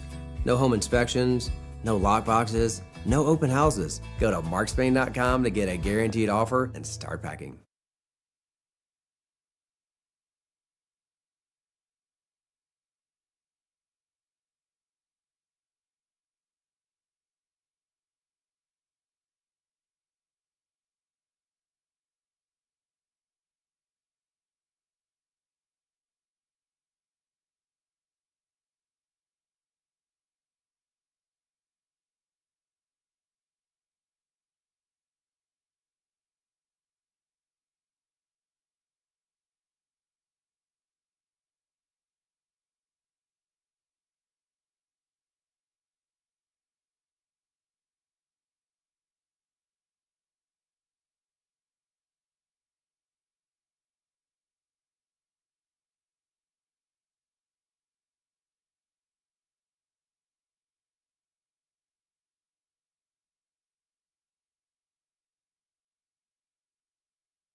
It is 5 o'clock on the dot. I'm Ken Weaver with your top stories. Full forecast and traffic coming up in 5 minutes. Dozens of Nashville families may be out of their homes in West Nashville, where fire broke out today at the 4500 Post Road Hillwood condos. Channel 4's Dryden Quigley from the scene. 16 condos, from what we can see, are complete loss. Luckily, no one here was injured, but the fire department did say one of their squad cars was rushing to the scene, and they were in an accident with another car. Both people in those vehicles had to be taken to the hospital, and they're being treated there. At least one person's pet cat is missing. No word on the cause of the fire. Over at the state capitol, the special session of the General Assembly is over. Governor Lee's school voucher bill, Education Freedom Act, passed and is waiting for his signature. It gives out 20,000 scholarships to families to send their kids to private schools. House Education Subcommittee Chair Scott Sapicki just told WTN's Matt Murphy Show what's next. We will have to secure a vendor for the ability to create an online application process. Private schools now are going to have to figure out what their application window is going to look like because they want to make sure that they have full classrooms in all the private schools. Representative Sapicki says over the next couple of months, the Government Operations Committee will be working to make sure the rules meet the intent of the legislation. By the way, the money has already been approved for the law. Also passing this special session, the illegal immigration legislation and the $450 million bill to give Hurricane Helene relief to those counties in northeast Tennessee impacted by the deadly flooding in September. This is a special report from ABC News. I'm Michelle Franzen. Federal aviation investigators now on scene of that deadly midair collision in Washington, D.C. All 64 on board the American Eagle jet and 3 Army soldiers on the military helicopter died. The NTSB, in its briefing, says they haven't recovered the black boxes yet. Right now, the focus is on recovering bodies. Sources say dive teams have recovered all of the bodies they can reach without lifting the wreckage of the Black Hawk and the jet out of the water. NTSB board member Todd Inman. There are still ongoing recovery efforts involving the fatalities involved, along with some debris is coming out as well. We will make sure that that perishable evidence is maintained. NTSB investigators say despite a demand for answers, that the investigation will not be quick, and it will take a substantial amount of time to know why the crash happened. ABC's Alex Stone. 6 of the victims on the American Eagle flight were returning from a figure skating training camp in Wichita, Kansas. Back here in Tennessee, Nissan cutting back further, now cutting shifts at 3 U.S. factories, including 2 in Tennessee, Smyrna and Deckard. Nissan offering buyouts for those workers, although it's not saying how many workers it hopes will take the offer. The company cutting one of the 2 shifts at the production line for its Rogue utility vehicle, sports utility vehicle there in Smyrna, starting in April. That's the latest news. Traffic and weather next. I'm Ken Weaver, WTN News.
Hello, friends. Matt Murphy for Efficient Heating and Cooling. Maybe you need a second opinion. Now, I encourage you to call Jeff Eddy in Efficient Heating and Cooling as a first option, as a first opinion. But if you've called someone else and they told you, oh, you need to replace that unit, no doubt about it, do you need to know for sure? I think you do, because it's a large expense on your budget item. So if you could save a year or two, if you could get through the rest of the season, or if you could save even more time than that, that's something you'd be interested in, right?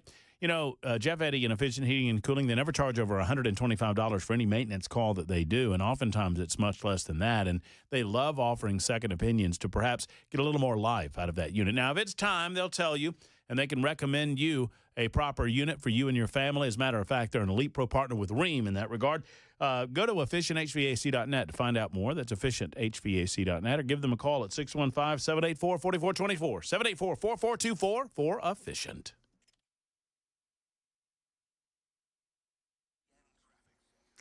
East Bank got a crash blocking the right lane, 24 eastbound there at Jefferson Street. That is exit 47. Belmont got a crash, police reporting 65 northbound at Wedgewood.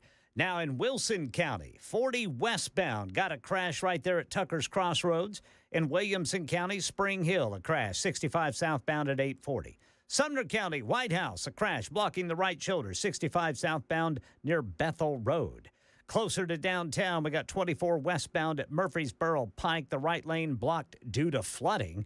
And on the South Loop, the right shoulder is blocked by a crash, 40 eastbound after 4th Avenue. Traffic every 10 minutes every morning on Super Talk 99.7 WTN.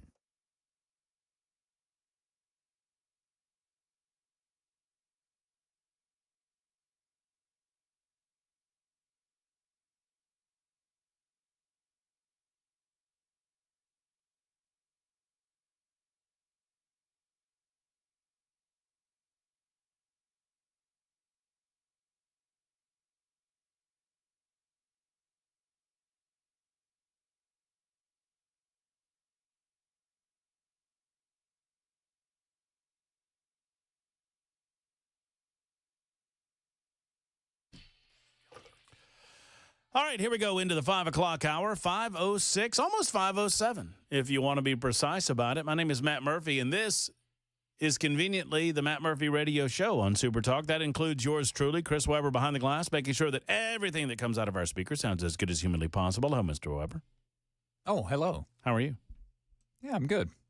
Thanks for asking. You're welcome. I don't think I asked earlier today. I try to ask once a day at least. Yeah. Doing all right? I'm good. Yeah. Glad to hear it. Good. Very good. There's Ken Weaver. He's back in the newsroom. Mr. Weaver is, I feel like Ken sometimes needs a Pantera walk-up song. You know what I'm saying? Ooh, yeah. That would be good. Is that the one? Yeah, baby. Walk. All right. Yeah. And I've been referred to on the Super Talk television side of things as I've got a Michael Madsen look today. I don't know that I know who that is. Oh, you know him if you saw him. Yeah, he always plays a kind of a tough. Oh, okay. And, he was in Reservoir Dogs. Oh, yeah, yeah. Oh, was he the stuck in the middle with you? Yep. That's Vincent Vega's brother. Oh, okay. Yeah. All right. Well, I guess I take it if I can get it.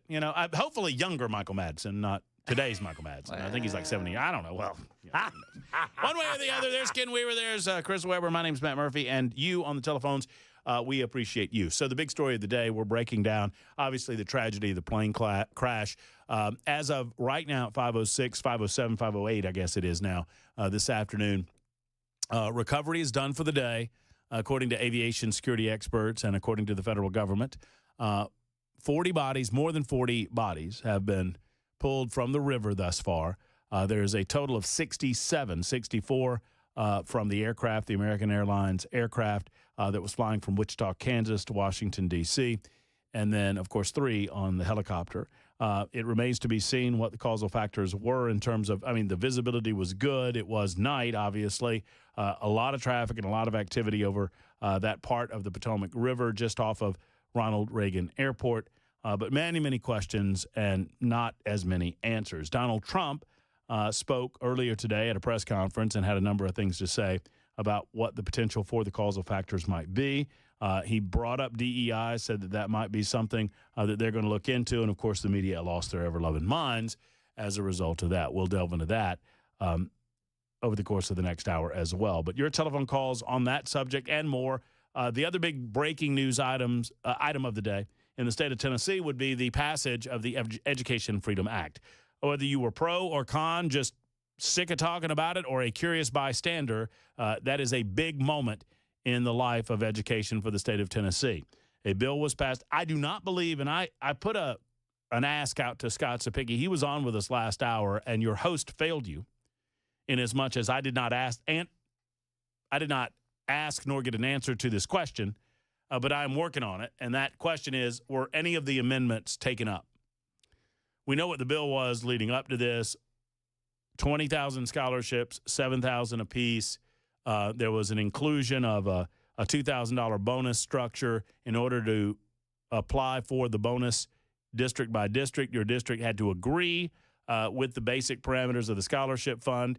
You know what? You can call that a bribe all you want. It is what it is. those bonuses should be getting to your school district so long as the teachers insist that the school boards themselves approve of the concepts of the program that has just been implemented by the state of Tennessee. So I do not believe that any of the amendments that were proposed on the floor today passed, and I just got confirmation moments ago from Representative Scott Cepicky, who said no, all of the amendments were voted down.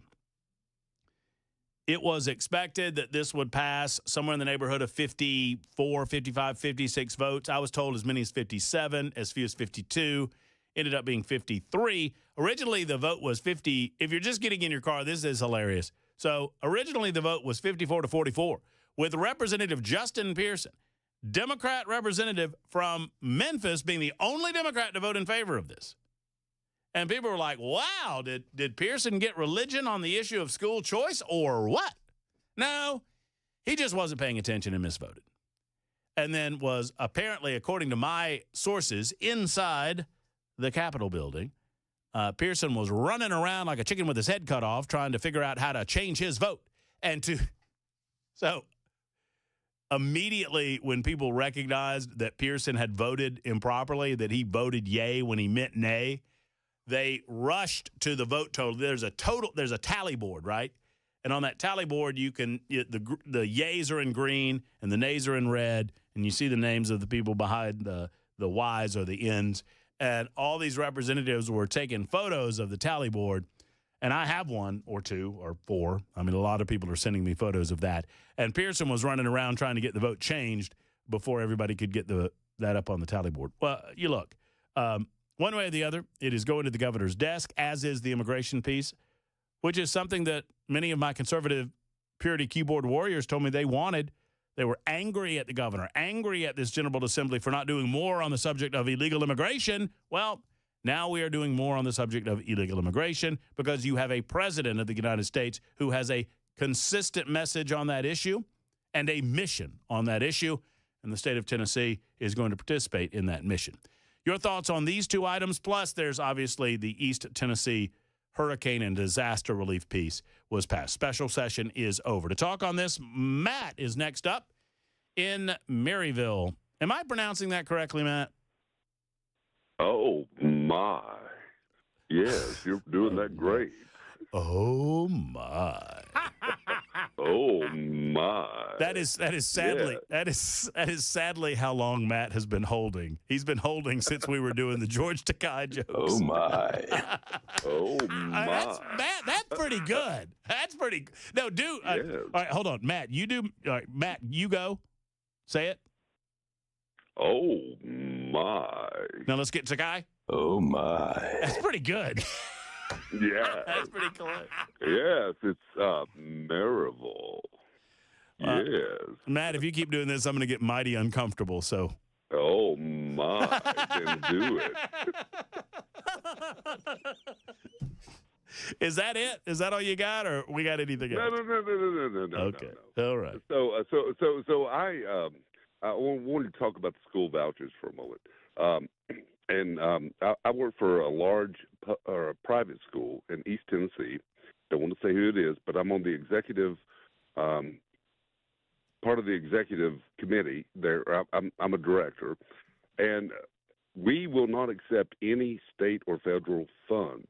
The reason being is that no matter what they are, there are ties attached to those.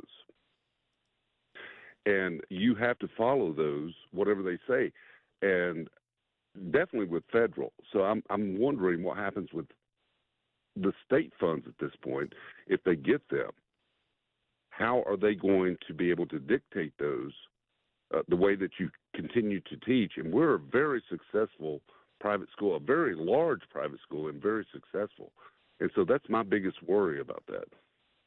So I need to make sure that I understand the concern. So you receive some sort of government funding? No. We refuse all because of all the ties and right. that may come with that. Right. That makes sense. So are you concerned that these funds might have some strings attached to them as well? Correct. Okay. The only, and I've read the bill, and the only piece that would create those strings would be you would be required to report testing annually to the state. But other than that, there are provisions within the measure that would specifically not tie you any further to state government outside of reporting testing measures at the end of the school year. Now, I mean, that does not mean that they cannot at some point go back and attempt to put more measures on top of that. We'll be here for that, and we'll report in. And look, I mean, school systems need to read the legislation and talk to their attorneys and get, a learned eye on top of it and decide for themselves whether or not they want, to make themselves available to the scholarship money, if that's something that they want to do. Frankly, Matt, I'm just dealing in reality. If you're a very successful private entity, you probably are fairly full anyway.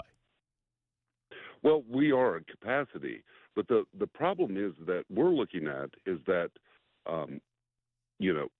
you report to the state, or we don't have to report to the state right now, but we still do testing. We do our own private testing, and 99.9% of our graduates go into Ivy League schools. And so, did you say 99.9? What? Yeah, about 99.9.8. It varies. Yes, Ivy League schools. Holy moly! And yes, it's a very good school. Man, oh man, are y'all a bunch of liberals? It's a joke. I'm just kidding. No, that's me joking. Actually, no. Actually, it's a very conservative school, and it's a non-religious school also. And but so, they are according to my understanding of the legislation, back to the point, to the heart of your point. Yes. That you are not required to change your testing methodology in any way, but you are expected, if you accept scholarships for your existing students or scholarships for new students, then you are expected to report the results of those testing metrics to the state. Okay. But you don't have. But according to my reading of the legislation, you do not have to change how you test. You don't have to comport. So right now, about out of 500. Roughly 500 students, about 35% of those are scholarship-based, and those are all privately funded scholarship-based students. Mm-hmm. Well, I mean, and here's the beauty. Here's the beauty of it. It is up to the private school system to decide for themselves whether or not they want to participate in the program, and ultimately, I think that will probably be driven, Matt, by the parents of the private school. The expectation is that some privately educated students, the parents will look at their budgets and they will try to take opportunity where it presents itself. So they'll try to take advantage of the scholarship. Right. I would hope that they, I think right now the first 10,000 are going to be needs based. And so you probably won't see a lot of that opening up for the private school parents and students until the second 10,000 can be accessed. Right. But, let me know how it goes. Let me know what the system itself, your system itself, decides. Will do. Okay. Hey, before I let you go, I got to do it one more time. Yeah, let's do it. Oh, my. Oh, no. Oh, no. Oh, my. This is very uncomfortable. It's the breathiness at the end. He's got it down. I had somebody type right in, I'm a diehard Trekkie. I couldn't tell the difference. Well done, Matt. Not me, the other Matt. Well done, Matt. Joe is next in Columbia. Hey, Joe, thanks for holding. How are you, sir? Doing good. Loved you here. Loved you in Birmingham. Oh, thank you, Joe. I've been on hold since you talked about Channel 5's Phil. I call him the groundhog. He sees his shadow. He blames Trump. No question. Embarrassing. Oh, yeah. This report just came out, and I'll read it to you. It's very short. Staffing at the air control tower at Ronald Reagan National Airport was not normal for the time of day and volume of traffic, according to an internal preliminary Federal Aviation Administration report reviewed by the New York Times. The controller, who was handling the helicopters Wednesday night, was also instructing planes in approach and departure. Usually, those two jobs are handled by two controllers.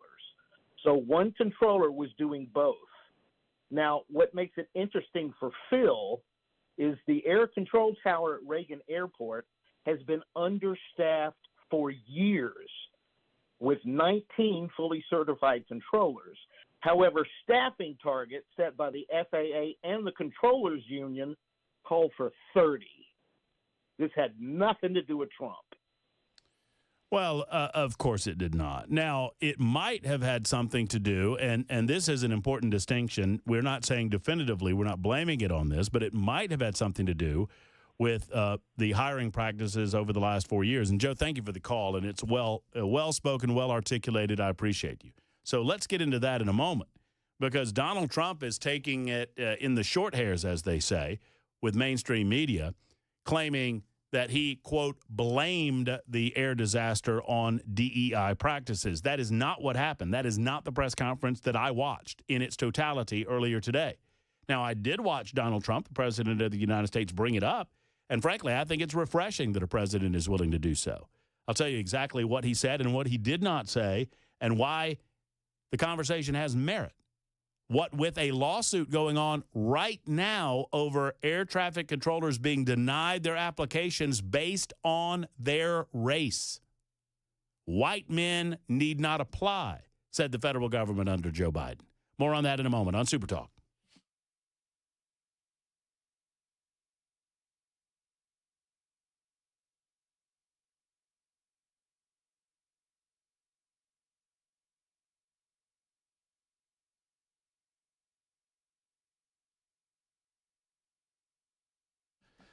I am very excited about the upcoming holiday. You know the one I'm talking about, fellas. That's Valentine's Day. Now, oftentimes it's not our favorite day of the year because guys feel obligated to do something for their loved ones. Well, part of that obligation is born out of not knowing what to do, right? And so there you are on the day in question, standing in line at a grocery store somewhere with 12 sad flowers in your hand. Look, I'm not against flowers. I'm not against candy. But if you're doing it as a last option, might I recommend early you get on over to Genesis Diamonds. Gentlemen, my friends at Genesis Diamonds are psyched for the new year, and they're psyched for Valentine's Day. It's a special day out of the year.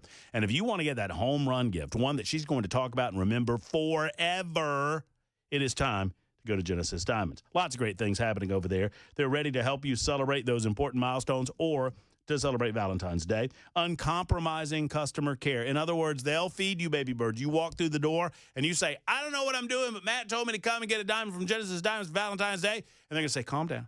Let's get a beverage. Let's walk around. Let's talk about this. Let's find out what you're looking for, what your price point is, and they'll find something that's right for you. Genesis is also the only place where you can buy all the premier designers worldwide. Plus, of course, they're proud to offer their truly spectacular collection of luxury pre-owned Rolex watches. So, ladies, I mean, you can go and shop for the fella in your life for a Rolex with Genesis Diamonds. Genesis Diamonds, Green Hills and Cool Springs, luxury pre-owned Rolex timepieces and incredible diamonds, only at Genesis Diamonds.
Two-alarm fire in West Nashville puts dozens of families out of their homes. The special session of the General Assembly is over.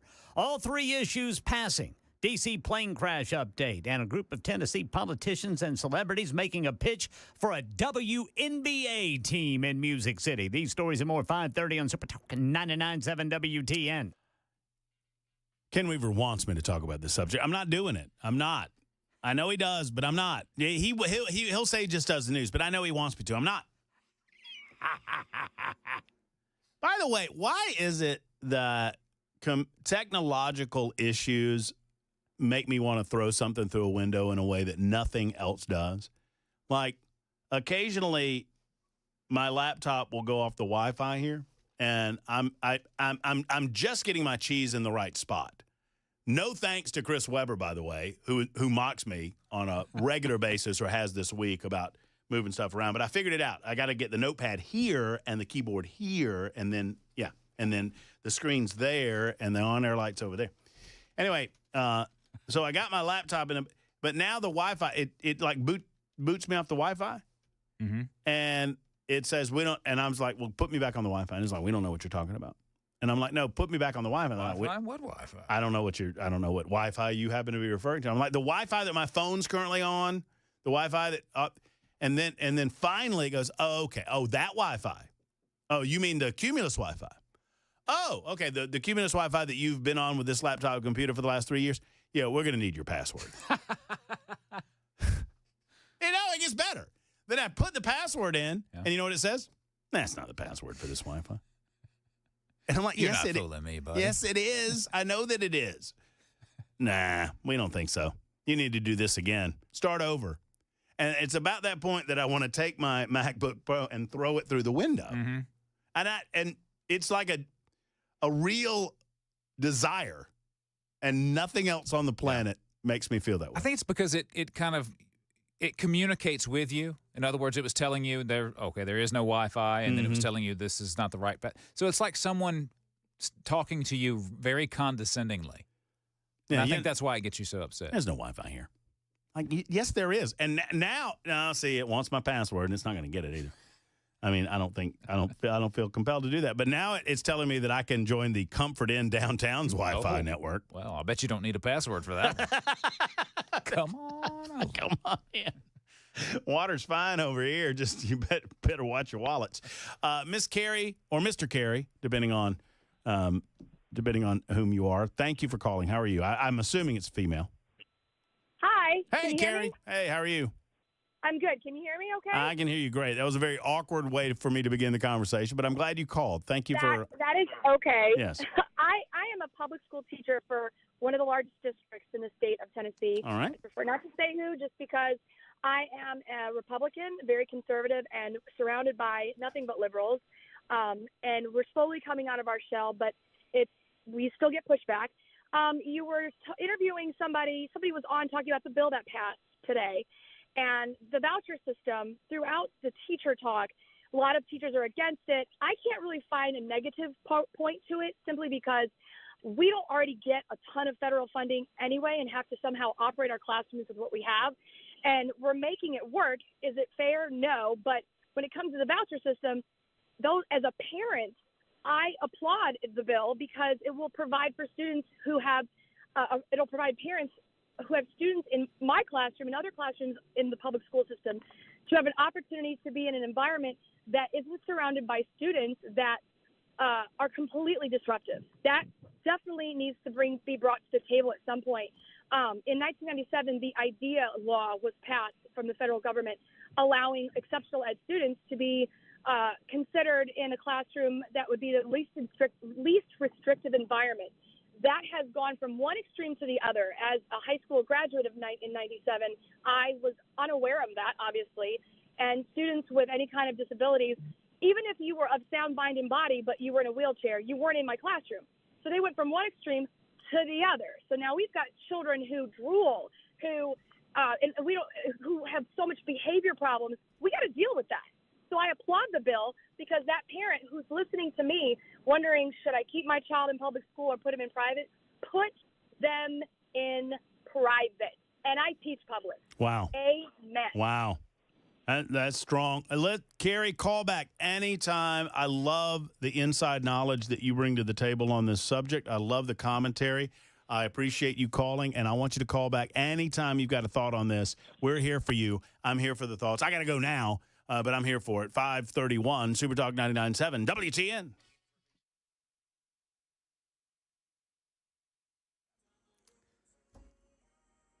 I'm Ken Weaver with your top stories. Full forecast and traffic in 5 minutes. And right now in West Nashville, an estimated 16 units of a condominium complex heavily damaged in a fire today. This is the 4500 Post Road Hillwood Apartments. No one was hurt, but someone's pet cat is missing. And firefighters say one of their vehicles was involved in a crash with another vehicle on the way to the scene, and it required hospitalizations. The special session of the General Assembly over with Hurricane Helene relief, about $450 million. The illegal immigration bill and the school vouchers bill passing. House Education Subcommittee Chairman Scott Sapicki telling WTN's Matt Murphy Show the next steps for the Education Freedom Act. Over the next couple months, if you'll be paying attention to the Government Operations Committee, all of how the nuts and bolts of this is going to be put into use is going to come through that committee.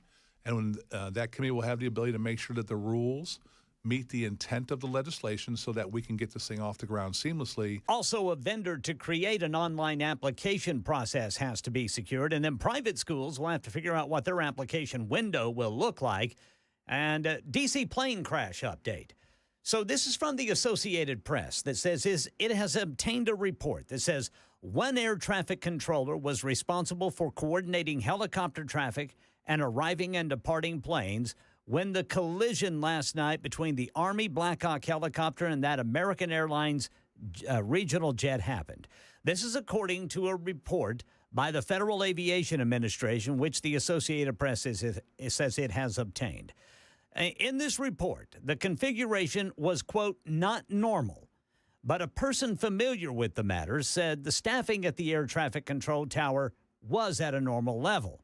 However, the positions are regularly combined when controllers need to step away from the console for brakes. They're in the process of a shift change, or air traffic is slow, the person said, speaking on the condition of anonymity to discuss these internal procedures. That's the latest news. Traffic and weather next. I'm Ken Weaver, WTN News.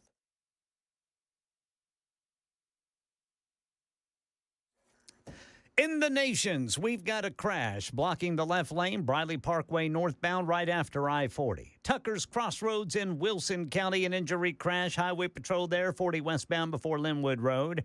White House, Sumner County, got a crash blocking the right shoulder, 65 southbound near Bethel Road. In Spring Hill, Williamson County, got a crash, 65 southbound at 840. South Nashville, the right lane blocked due to flooding, 24 westbound there at Murfreesboro Pike. And the South Loop, got a right shoulder blocked, 40 eastbound right after 4th Avenue. Traffic every 10 minutes every morning on Super Talk 99.7 WTN.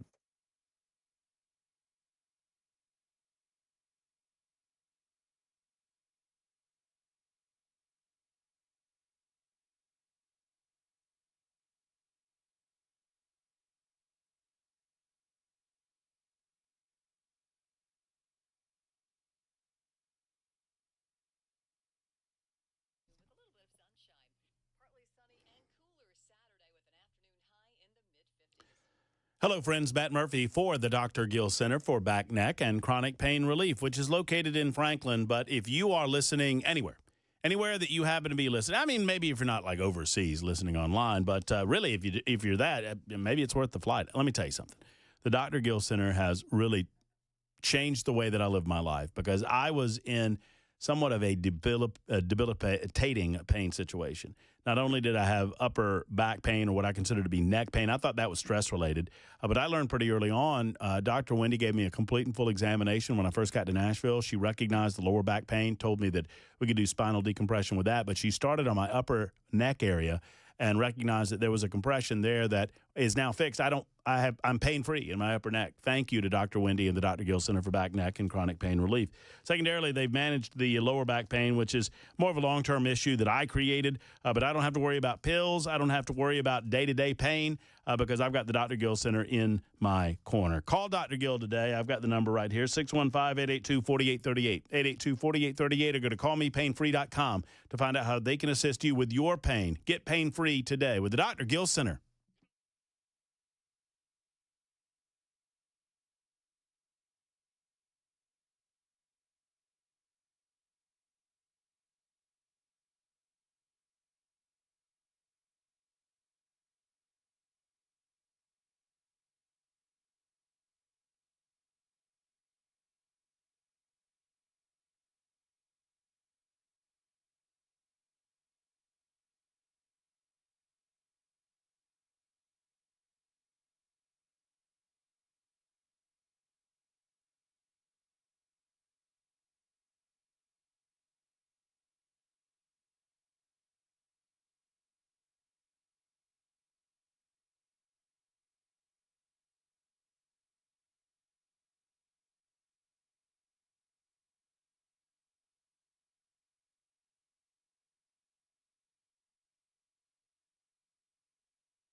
Super Talk 99.7 WTN.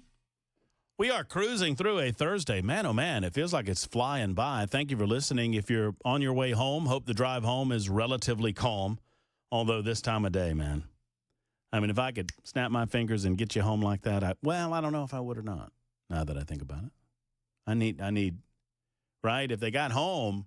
They might not be listening. That's why I'm competing, man. Now I'm competing with TV and other things. I don't want to do that. Mm-hmm. So, I don't know. I don't know. I rescind the statement, and I take no position on whether or not I would make you sit in traffic. One way or the other, I'm glad you're listening to us, as you do. We have no control of said traffic.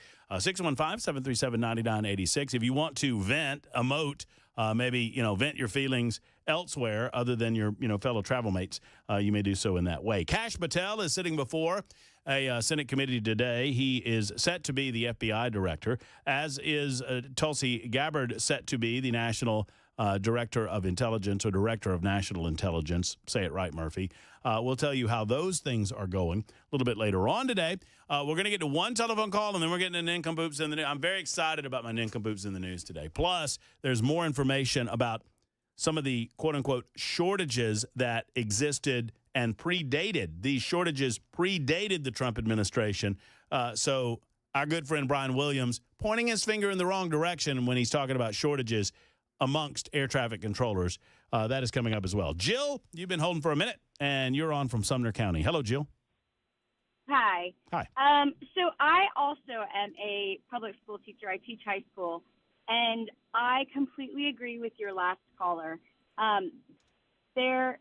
It is very, very difficult for teachers now because we have to deal with things that honestly we shouldn't be dealing with.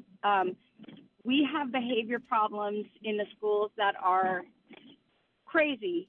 There's a huge lack of discipline, and it's one thing when they're in elementary school, but in high school it becomes a huge problem.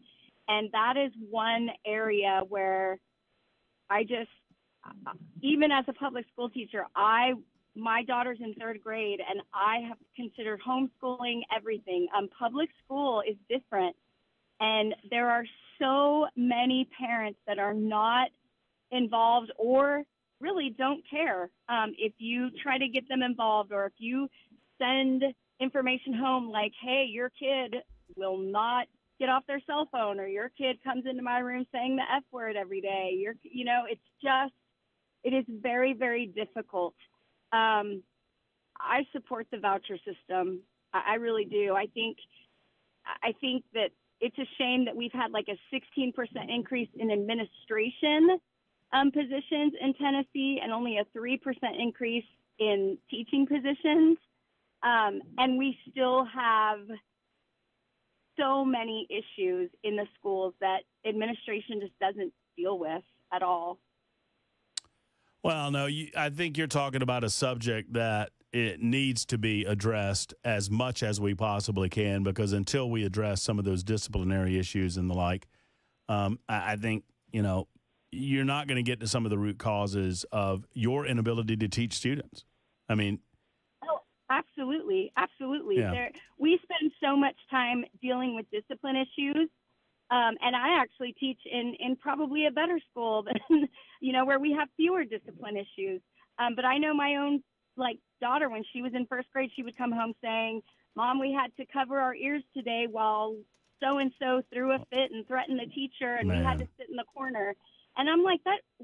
So I went to the school and complained. Parents need to know your child has a right to an unimpeded education every single day. Yep. And that child needs to be removed from that classroom so that the other 25 kids can continue learning.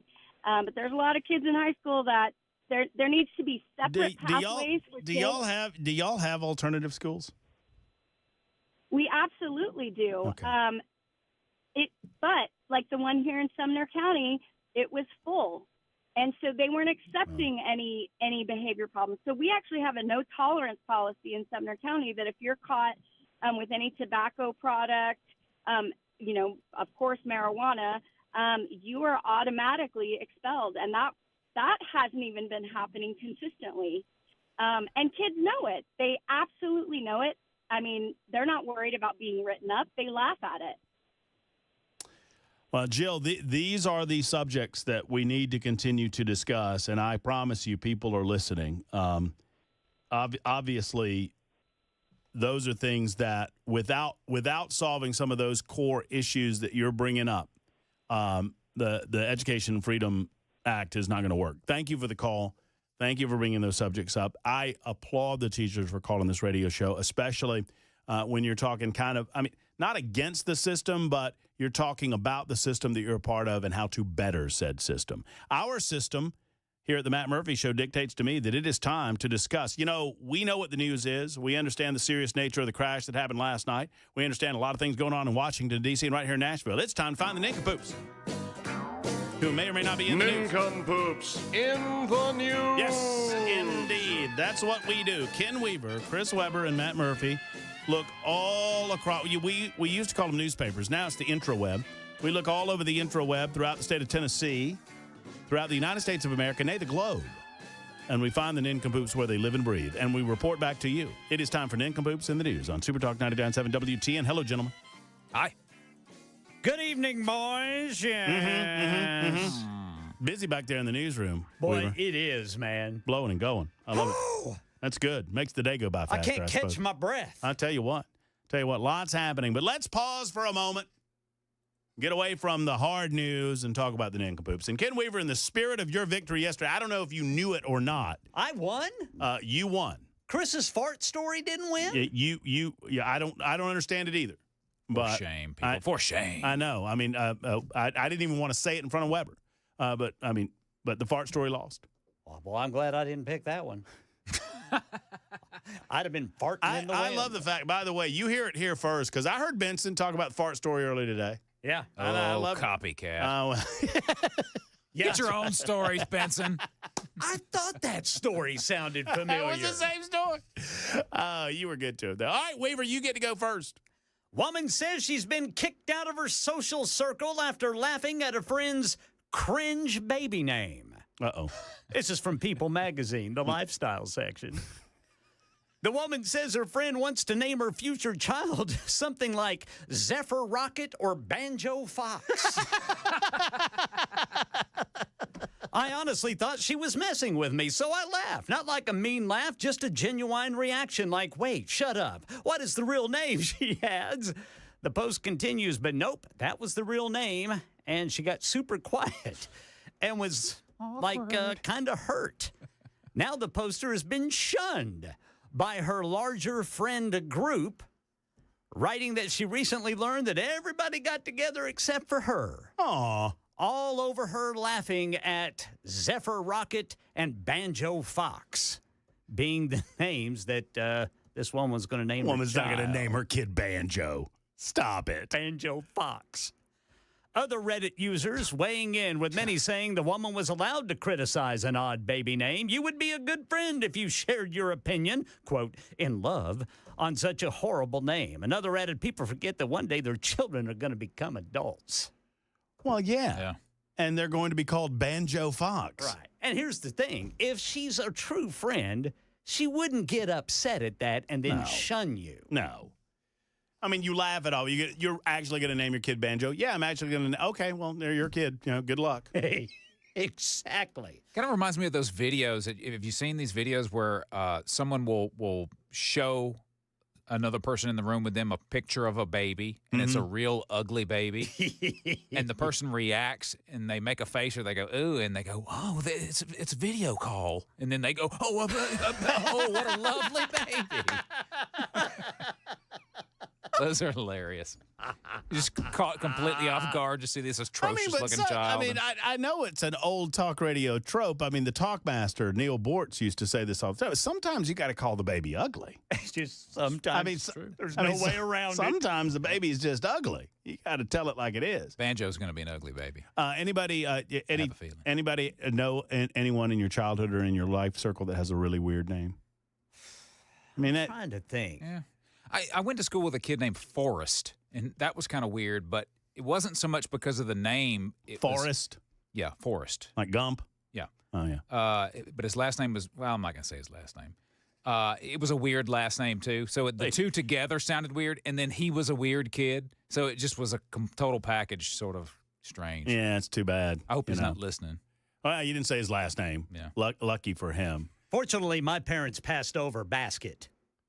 My father wanted to name me. My father wanted to name me Beauregard. Beauregard. And the story went that my grandmother and my mother. I was kind of an accident baby, and my grandmother and my mother were in the room, and my dad was in the room, and I think my grandpa was like outside or something. And he was, because he was still smoking at the time, and they were talking about what they wanted to name me, and my dad said, well, I know what his first name's going to be, and that is Beauregard. And my grandmother told my dad to get the hell out of the room.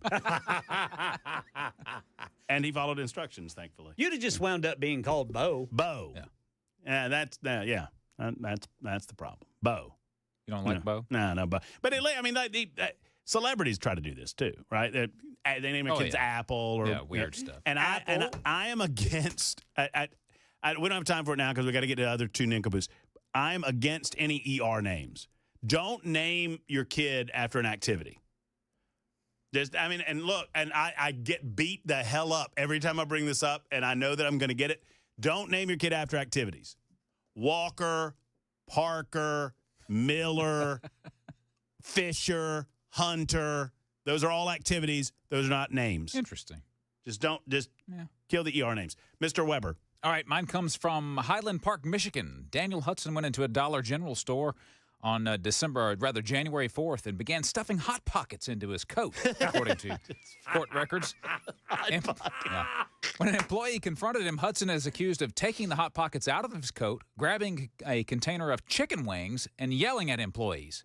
I don't know what the chicken wings have to do with it, but while doing this, he allegedly showed his gun that was in his coat pocket and threatening an employee that he would blow his head off. Uh-oh. Goodness. Manager told Hudson to leave, and then he called police. Employees then later told authorities that he was a regular customer at the store, and they knew where he worked. So officers went to Hudson's workplace where they found him in the break room eating Hot Pockets. He was then taken into custody. Officers said they found a 9mm pistol in his backpack during the arrest. Wow. And he says when he went to the store, he was on his lunch break. He didn't intend to steal the Hot Pockets, he says, but didn't see a clerk, which led him to put them in his pocket, the Hot Pockets into his pocket instead. Then when he was confronted, he put them back on the counter, pulled his gun out, put it back in his coat pocket, but he never pointed it at anyone, he says. When he left the Dollar General, he says he went to the supermarket next to his workplace and purchased some Hot Pockets. Oh, did he now? Before returning to work. Uh-huh. Yeah. He's also admitted to previously lying to the detective, saying that the firearm was just a BB gun. Oh, come on. He's got basis charges of... Officer, we're just funning. A felon in possession of a firearm. We're just funning. And by the way, can I interest you in a Philly cheesesteak Hot Pocket? Yeah, no word on the Hot Pocket flavor. My favorite's pepperoni. I'd love some pepperoni. Yeah, you remind me of the Gaffigan Hot Pocket bit, which is never not funny. Oh, yeah. You know, surface of the sun or cold as ice. Yep. All right, real quick, because I know we got to go. My nincompoop. You say this is cheating if you will, but I don't care. I don't know if you've heard this or not, guys, but this is a story that I'm willing to tell you. I don't know what we're doing over in the news department, but here we go. Bill and Chrissy Haslam have submitted a bid for the WNBA franchise team in Nashville. Former Lady Vols star Candace Parker, country music stars Tim McGraw and Faith Hill, and former Vols quarterback Peyton Manning have joined the ownership group. I know everybody's like, this is news. Where's Weaver been? I don't know. The team would be called the Tennessee Summit and would not start until the 2028 season. They'd be called the Tennessee Summit after Pat Summitt, of course, who won 8 college women's basketball championships during her tenure with the Lady Vols. Everyone involved in this story, in my humble opinion, is a nincompoop. And that's how you play nincompoops in the news. You get to vote, 615-737-9986. Who is the nincompoop of the day? Vote Weber, vote Weaver, vote Murphy. I'd go Banjo Fox. Or vote for Banjo on Super Talk 99.7 WTN.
Hey, what's up, guys? It's Matt Murphy in the middle of downtown Franklin, Tennessee. We've talked so much about Savory Spice. I thought, why not show you the place? So let's go on in and see what's popping at Savory Spice. As I've always said, you will smell the spices even before you walk in. I can smell them right here in the doorway. Come on in and let's introduce you to the one and only Holly, who is the owner and proprietor of Savory Spice. Say hey, Holly. Hello, everyone. Now, enough about Holly. Let's talk about spicy and easy products like the incredible taco soup, which, as I said, you put this in a crock pot, you put all the ingredients that it tells you to buy right there, you put the spices in, and it's so easy. So if you don't know what you're doing around the kitchen, it's a perfect way to find your way around the kitchen, as is the Mediterranean dill risotto. Now, for the holidays, pumpkin pie spice. What doesn't it have, Holly? Pumpkin. Doesn't have any pumpkin in it. That's a fun fact for all of you kids out there. Now, if you stop by Savory Spice, either in the Franklin location or at L&L Market, you can get yourself a sample of the dill dip, which is my absolute favorite. Just tell them Matt Murphy sent you to Savory Spice with purchase now. So come by Franklin or L&L Market in Nashville and come see Holly and the entire crew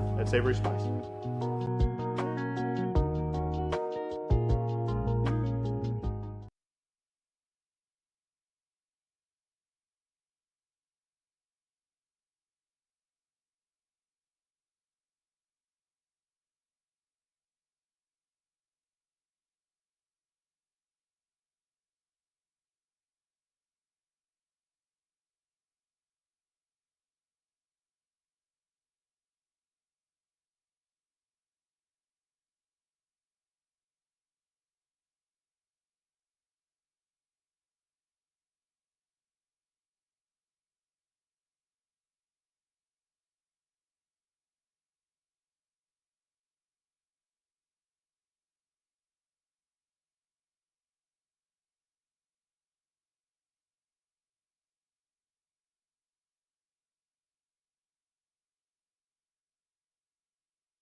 6 o'clock on the dot. I'm Ken Weaver with your top stories. Got the full forecast and traffic in 5 minutes. Right now in Nashville, dozens of families may be looking for new places to live. Everybody got out okay, but about 16 units in the 4500 Post Road Hillwood apartment complex are damaged, if not destroyed, after a 2-alarm fire today. Someone's pet cat is missing. And firefighters say one of their vehicles was involved in a crash with another vehicle on the way to the scene, and it required hospitalizations. At the state capitol, 3 bills headed for Governor Lee for his signature. Hurricane Helene relief, about $450 million. Illegal immigration, school vouchers bills passing both the House and Senate today. The vouchers bill drew sharp debate in the House. Here's a Democrat, and then William Lambert, the Republican leader. One of our colleagues on the other side of the aisle told me, he said, this is reverse Robin Hood. We're going to steal from the poor inner city schools, and we're going to give it to the rich folks so they can keep going to the private schools that they're already going to. For the first time ever, Tennessee will be able to lead the nation in fully supporting and funding our public schools and providing choice options for those families that desire to go to a private school. There will be 20,000 scholarships, and that is all. Now, the immigration bill sets up an illegal immigration division within the State Department of Safety. It requires non-citizens get a driver's license different from citizens in order to maintain voter integrity, and it makes it a felony for any elected official in Tennessee to vote to create a sanctuary city. Reports say that the ACLU has been preparing a lawsuit for when it passes, and it has. This is a special report from ABC News. I'm Michelle Franzen. Recovery crews have recovered dozens of bodies from the Potomac River following last night's midair collision between an American Eagle plane and Army Black Hawk helicopter. 64 passengers and crew members, along with 3 Army soldiers, died. President Trump calling it a dark moment for the nation. President Trump said his administration doesn't know what led to the crash between the American Airlines jet and the Army helicopter, but said they have, quote, some very strong opinions. He later suggested diversity efforts in hiring at the Federal Aviation Administration has made air travel less safe. Asked for evidence to support those claims, the president said, it just could have been. Pushed on how he can conclude at this point that diversity had something to do with the crash, the president said, because I have common sense. Karen Travers, ABC News, the White House. The NTSB says investigators will follow the facts and won't speculate on a cause. So far, investigators have not recovered the data recorders. Well, Tennessee 2nd District Congressman Tim Burchett, who sits on the House Subcommittee on Aviation, spoke to ABC News about Trump's comments. The president, of course, is briefed a lot more and more sensitive roles than I am as the 435th most powerful member of Congress, I can assure you. And I think I know President Trump, and he generally has an idea about something, I believe, and he was possibly told some things. Continuing coverage on air and online on Supertalk 99.7 WTN. That's the latest news. Traffic and weather next. I'm Ken Weaver, WTN News.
Over in the Nations, got a crash blocking the right shoulder, Briley Parkway northbound after I-40. Tucker's Crossroads, Wilson County, injury accident, highway patrol there, 40 westbound before Linwood Road.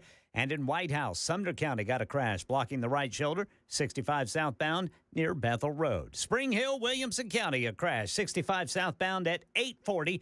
And then here downtown, we've got a crash, James Robertson Parkway on Victory Memorial Bridge. In Jolton, a crash, partially blocking the off-ramp 24 westbound to White's Creek.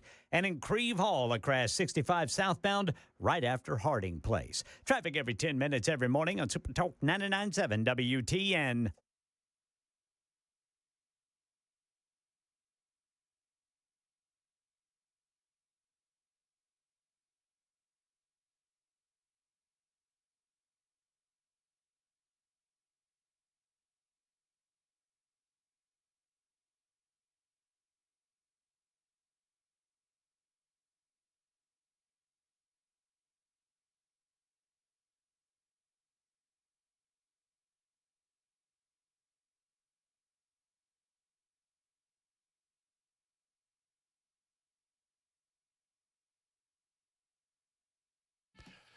It is the Matt Murphy Show, final hour starting right now on this Thursday edition. I would like to say thank you to Chris Webber. He does not regularly poke the bear by referring to this day as Friday Eve. I hate it. Thank you. I don't even know why I brought it up. Yeah, I'm not going to do that. Except that several on the super text line were doing so.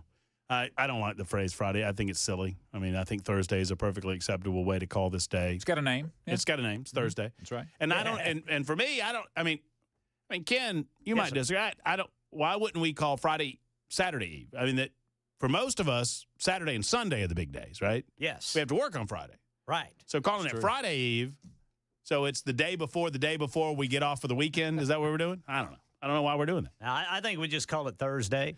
I love that. I love that idea. I love our listening audience too.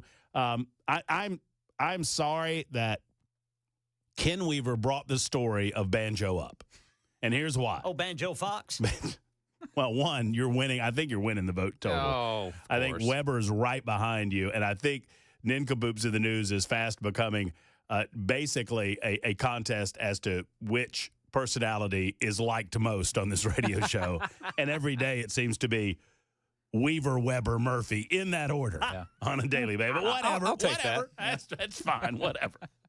But the reason that I'm angry at Ken Weaver for bringing up the banjo story is that for some reason it inspired me to say that my daddy wanted to name me Beauregard, and now I've got people calling me Bo on the super text line. That's great. That's great. B-E-A-U, Bo? Not this one. B-O, Bo? No. 2057 said, Dear Bo, B-O. Yeah. I'm the mother from the story. I'm the mother from the story of the names. I don't appreciate you making fun of my dear daughter, Banjo Fox. Shame, shame, shame. A girl? Sincerely, Elephant. I think they're making fun. What about Zephyr Rocket? I think they're making fun. Although I will say this, on the YouTube on our YouTube text line, somebody by the name of Lady Autumn Sky, I'm assuming that's it's a pseudonym, a handle, says to me that apparently Apple Martin goes to school at Vandy. Is that true? Oh, really? I did not know that. That's Gwyneth Paltrow and Chris Martin's child? It's Coldplay, Chris Martin, right? Yeah, okay. Yeah, that would be right. That's Apple. Mm-hmm. So apparently that is so. Well, I'll be dogged. Is that true, Ken Weaver? Apple Martin has recently joined Kappa Kappa Gamma. Oh, wait a minute. That's on Reddit. Well, it's probably true. I'm not going to report it. If it's on Reddit. Yeah, it looks like Daily Mail is talking about it. Okay. Back on December 2nd, said while it's never been publicly stated what college she goes to or even what she studies, many believe she's currently at Vanderbilt. Oh, well, what about that? Well, Lady Autumn Sky, I would like to say to you and perhaps even to Apple, if Apple might be listening, I, as the host of this radio show, sincerely and humbly apologize for Chris Webber saying that about you. It was awful. He will be disciplined, as you might expect, and we apologize. Ken Weaver and I love you, Apple. We love your name, and we would love to have you on the show. I eat one with cheese and beef strips every day. I just had an apple a minute ago. Yeah, you did. Do you see me tearing into that thing? Yep. That's a man who knew he had a time frame. Mm-hmm. Do you eat the core too? I know I do not eat the core. I had a friend who ate the core. I've done it before. Just the whole. Just eat the whole thing. I didn't eat the stem or the seeds, but everything else. I guess that makes sense. Bit of it. You know, I don't judge it. Not since my peanut deal. Y'all know the peanut deal, right? Eating the shell and all. Thing? Yeah, I think I've told you that story. So, Ken Weaver, if you've not heard the story, I couldn't believe it. I sat for an inning and a half at a Chicago Cubs Chicago White Sox game. So we went to Wrigley Field. You know, it's a bucket list kind of trip, and I was there, and it was the Subway Series. It was the White Sox versus the Cubs, and we were kind of strangers in a strange land, and we sit down. And there was a White Sox fan that was sitting in front of us, and he got himself some peanuts, and he tore that bag open. First time I've ever seen this, and just started chowing down elephant style. Mm-hmm. Just really? Shell and all, baby. Goodness. And I just sat there, and I'm looking around, and everybody else is just minding their own business, and I'm like, does nobody else see what's going on here? Or does no one see this is weird? Is this not weird for everyone else? And so about 3 innings later, I got a hankering for some peanuts, and I opened them, and you did it. I did it. You said when in Rome. And guess what? I've never done since. I've never not eaten them that way. Oh, really? They are much better that way. Now, it's not for everybody. Well, I'll be. But let me tell you, if you want, it's hard to go back because you get so much more of a bold. Yeah. It's a bold adventure. I mean, because most of the salt and the roastedness is on the shell. Yeah. And it's a lot more flavorful. Now, a lot more work, right? It is. Well, it's more fibrous. Yeah. I was getting ready to say, how long do you have to chew it? I mean, it's a little more of an adventure, like I say. My dad does it too, so I love it. Yeah, I absolutely love it. Will not eat them any other way. And I'm performative in nature, as y'all might expect. You might notice that on the show. So it also lends itself to that because I like it. That's first of all. But then you open it up, and I know what's going to happen because people around you are going to look at you the same way I looked at that dude. Yeah. Like, what's wrong with you? Oh, yeah. If you haven't tried it, try it. If you haven't tried it, try it. Well, I might have to do that. Oh, man, it's good, Ken Weaver. I'm telling you. Me and you and Apple. I'm going to dip mine in chocolate first. I'm going to get me a whole bag of them little chocolate chips, and I'm going to melt it. You know. And then I'm going to dip the entire peanut in it. That might not be a bad idea. That actually sounds pretty good. Mm-hmm. Have you tried any of those cookies yet, by the way? I haven't tried this batch yet. Oh, my goodness. I'm debating whether are these different? They're good. They're different. Yeah, okay. They look real good. They're just, I don't even talk about it. By the way, for those who are asking, thank you for asking about old Larry Munson. Yeah, He's good. Munson. Hey, you know what we got today? What'd he get? A poop. Really? I know. Wow. We needed that, boy. Yeah. We needed to make sure because they got up in there in the anal gland, they took that tumor, and so the concern is everything going to work okay? And are we going to be able to shut the spigot off when the spigot starts? I am proud to report the spigot is operational. All right. And it shut down just when it was supposed to. So right. And he seems to be just as fine as can be. So thank y'all for asking. And we're crossing our fingers that everything comes back from a toxology standpoint A-OK. All right. So some of you are asking what the story is all about with regard to the Federal Aviation Administration reportedly showing that the number of staff members working at the air traffic control tower at Ronald Reagan National Airport was, quote, not normal for the time of day or the volume of traffic. That is a report that we've been airing on Super Talk, and it's a report that's out there on a variety of media outlets. Donald Trump made reference to this earlier in the day when he talked about DEI and potentially DEI having an impact on staffing levels at Reagan National Airport. In other words, are we hiring the best? Are we hiring the brightest? Are we hiring the individuals that we need to be hiring in order to make sure that our air traffic is safe?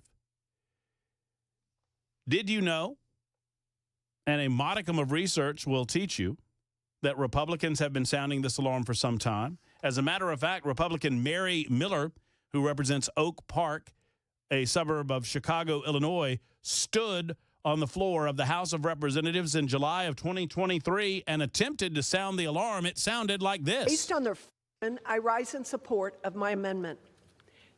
Secretary Buttigieg and President Biden's DEI initiatives, which hire and promote people based on their physical characteristics over their merits and qualifications, violate Title VII and the Constitution.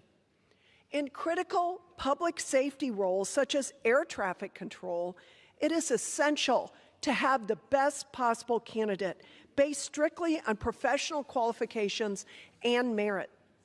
Efforts by the Biden administration to factor race, gender, and sexual orientation into hiring and promotion decisions puts the traveling public at risk and deepens the staffing shortages we've seen throughout the FAA. Under this administration, we saw the first national ground stoppage since September 11th. My constituents regularly face delays caused by shortages in air traffic control staffing, delays that I'm sure many of my colleagues have also experienced. We must roll back the Biden administration's woke DEI policies and put the needs of our public aviation system before the far left's political agenda. I urge the adoption. She urges the adoption of the amendment. Pardon me, I cut it off a little sooner than I intended. Mary Miller of Illinois. That was July 19th of 2023. Republicans sounding that alarm. Now, Wednesday night, an American Airlines airplane and an Army helicopter collided. Do we know that these two things are directly correlated? No, we do not. What I would suggest to you is that Donald Trump's concerns that he expressed in the press conference earlier today that were lampooned by many media outlets and misrepresented by others, they are well-founded in reality.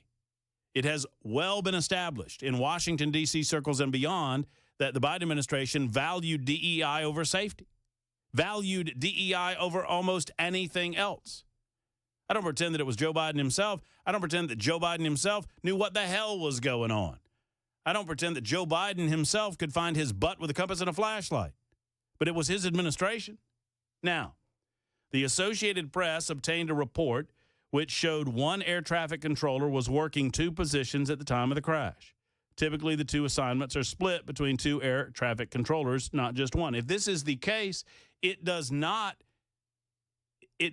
create a dynamic by which you fault Donald Trump. You fault the previous administration. Donald Trump's been president of the United States for 11 days. Donald Trump is merely sounding the alarm that this is the genesis of the problem. If we have a shortage, perhaps it is because this is the way the FAA Deputy Administrator Brad Mims was promoting a 2023 FAA job fair. Hi, I'm Brad Mims, Deputy Administrator at the Federal Aviation Administration. We are looking for the best and brightest to join us as air traffic controllers. We need a diverse group of air traffic controllers to bring distinct perspectives to handle the ever-changing aerospace landscape. What? Why do we need that? I am asking a sincere question of you. Why did someone write that for the Deputy Administrator of the FAA, and why did he repeat it on camera?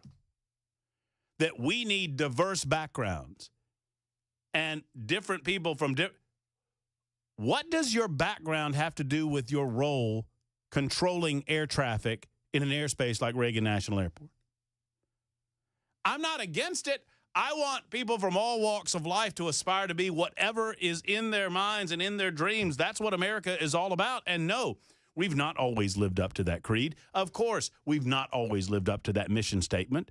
But we should always strive toward it, that we live in that colorblind society where if you want to, you can do in this country. And so no one is suggesting that anyone should be discriminated against based on their color, based on their sex. If they're able to do the job, do the job. Why then did the Biden administration choose to discriminate against people because they're white? More on that in a moment. Let's listen a little more to Brad. Looking for the best and brightest to join us as air traffic controllers. We need a diverse group of air traffic controllers to bring distinct perspectives to handle the ever-changing aerospace landscape. I mean, once again, I don't want to belabor the point, but what distinct perspective can certain diverse people bring that others don't bring that will improve their job? What possible background could you have because you are brown or black or gay that a white male can't bring that would necessitate him saying that?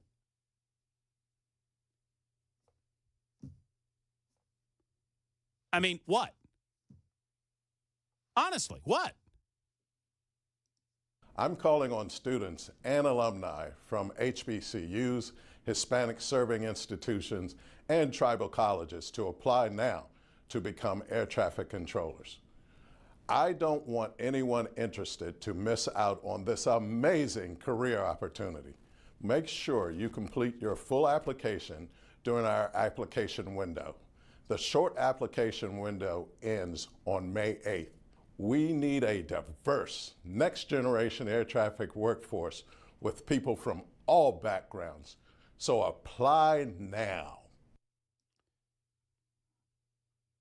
Whitey's not apply. Or need not. I screwed up the joke. It was a bad joke anyway. That's an actual job fair advertisement from the Federal Aviation Administration. Now, you might be thinking to yourself, well, Murphy, there's nothing wrong with reaching out to HBCUs, HCBUs, Historic Black Colleges and Universities, HBCUs, or Hispanic groups. What's wrong with that, Murphy? There's nothing wrong with that as long as you are not doing so at the exclusion of others. And I'm sad to report to you that that's exactly what's going on. I'll play that clip for you in just a moment. Did you know that there are up to as many as 3,000 top-performing applicants for air traffic control that have been rejected by the FAA based on the color of their skin, based on the fact that they're white? That's what the DEI program looks like in practice. That is why we must eliminate it from American life. More on that in a moment at Super Talk.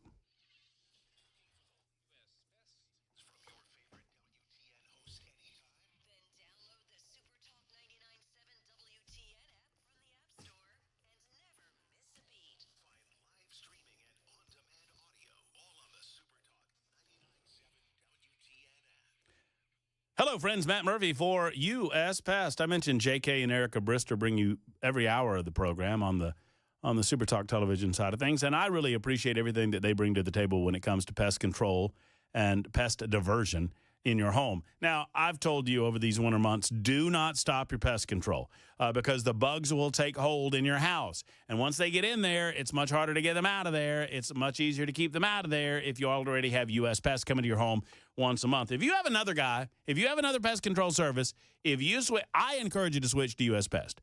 Go to uspest.com right now. That's uspest.com, or I'll give you the telephone number in just a moment. And if you switch, there's a $200 value for you for switching right now. It is essentially free to switch at U.S. Pest thanks to this incredible deal, incredible opportunity. That's how much they want your business at U.S. Pest. U.S. Pest kills those bugs that bug you. They keep them out of your home, and the last thing you want is bugs coming into your home and taking over and eating your food and doing the things that they want to do in there. So I encourage you to call U.S. Pest today at 590-1260. That's 590-1260. And remember, limited time only. You switch your pest service to U.S. Pest from any other pest control company. Your initial service is free. It's a $200 value at U.S. Pest, uspest.com.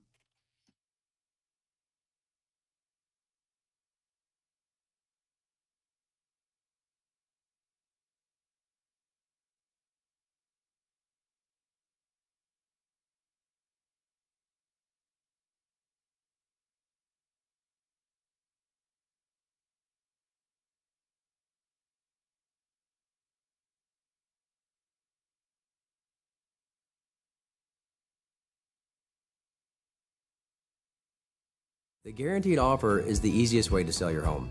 It's really simple. We bring you an all-cash offer. You close in as little as 21 days. No home inspections, No lockboxes, no open houses. Go to markspain.com to get a guaranteed offer and start packing.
Dozens of families could be out of a home in West Nashville. All of the issues Governor Lee presented for the special session of the General Assembly have passed. We've got an update on the D.C. plane crash and, of course, the day's closing money news at 6:30 on Super Talk 99.7 WTN. One of those days we could go till 9, 10 o'clock tonight and not exhaust all of the subject matters in front of us on Super Talk 99.7 WTN. We will not do so. We'll hand off to Mark Levin promptly at 7, and we'll be back tomorrow at 3. But we've plenty of time from now until then to get to the most important subjects and your telephone calls at 615-737-9986. So, all right, so let's combine all of these things. Donald Trump mentions DEI as a problem earlier today. The Associated Press then admits, and I don't know, they obtained a report, and, you know, I guess I'll give the Associated Press the benefit of the doubt that they weren't trying to tilt the scales one way or the other as to who's to blame and who's not to blame. But bottom line is they obtained a report showing that one air traffic controller was working 2 positions at the time of the crash, which is something that has been regularly happening considering a lack of individuals at posts. The FAA did not immediately respond to questions and a request for comment on the matter. The air traffic control tower of Reagan has been, quote, understaffed for years with 19 fully certified controllers as of September 2023. However, staffing targets were set by the FAA and the Controllers Union calling for 30. The FAA traffic control shortage is nothing new at Reagan National or most of the air traffic control facilities. However, the federal government, under the tutelage of FAA administrators and our good buddy that you just heard from a moment ago, they were focusing on diversity in the workforce as opposed to some of the many qualified applicants that were responding to the hiring campaign. Matter of fact, many of those applicants are currently suing the federal government because they were denied their applications in what they say was based solely on their race. Representing Mountain States Legal Foundation as part of a class action on behalf of 900 plus would-be air traffic controllers. And so we brought this suit based on the FAA's change in its hiring practices. So it used to be that they would score a pre-employment test and it would be based on merit. And all of our clients passed with flying colors. Many of them passed with 100% on this test. And the FAA decided that the pool of air traffic controller applicants was too white. And so they flushed that initial test and they adopted a biographical assessment, which you can already hear as an ominous term for a air traffic controller test. And unfortunately, our clients didn't pass that.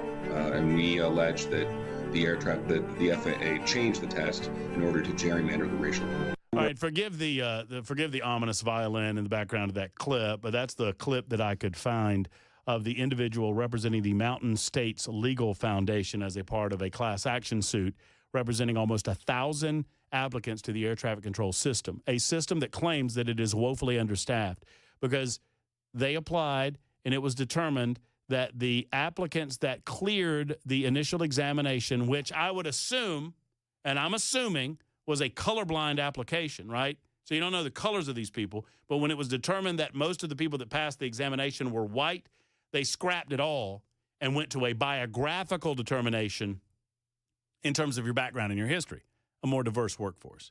In the meantime, you got folks working 2 jobs or double duty and planes crashing. It's 31 after the hour on Super Talk.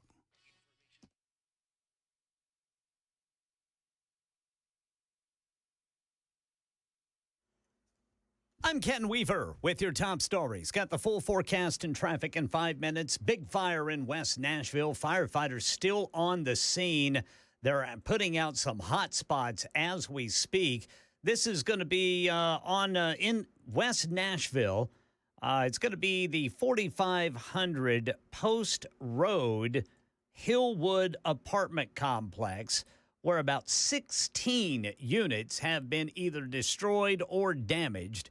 One person's cat is missing, but everybody else is okay. Firefighters say one of their vehicles was in a crash with another vehicle on the way to the scene. Hospitalization was required. And again, firefighters still on the scene putting out hotspots. ABC News asked Tennessee 2nd District Congressman Tim Burchett about President Trump's suggestion this morning that DEI hiring policies could have played a role in the deadly mishap between an Army helicopter and an American Airlines regional jet over the Potomac River. He knows facts and figures a lot more than we would as members of Congress. 40 bodies have been recovered. Money News, Michelle Franzen. Stocks climbed higher ahead of the next set of big earnings reports. The Dow added 169 points. The Nasdaq gained 49, and the S&P was up 32. Meta Platforms, the owner of Facebook and Instagram, was one of the strongest forces pushing the indexes. That's because the company reported a better profit for the end of 2024 than what analysts expected. Microsoft fell after reporting weaker growth than expected in its cloud computing business. MasterCard stock jumped to an all-time high after the card company said its profits came in better than expected. UPS fell into the double digits after reporting that its largest customer, Amazon, would lower its volume by more than 50% in the second half of 2026. The Justice Department suing to block Hewlett-Packard's $14 billion acquisition of rival Juniper Networks, saying the move would eliminate competition. That is the latest news. Traffic and weather next. I'm Ken Weaver, WTN News.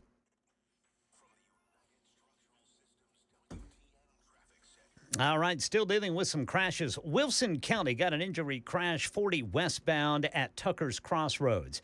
Downtown Nashville, a crash reported by police, James Robertson Parkway on Victory Memorial Bridge. And in White House, Sumner County, right shoulder blocked by a crash, 65 southbound near Bethel Road. Got an accident on the right shoulder, 65 southbound after Harding Place. In Spring Hill, we've got a crash 65 southbound at 840. Traffic every 10 minutes every morning on Super Talk 99.7 WTN.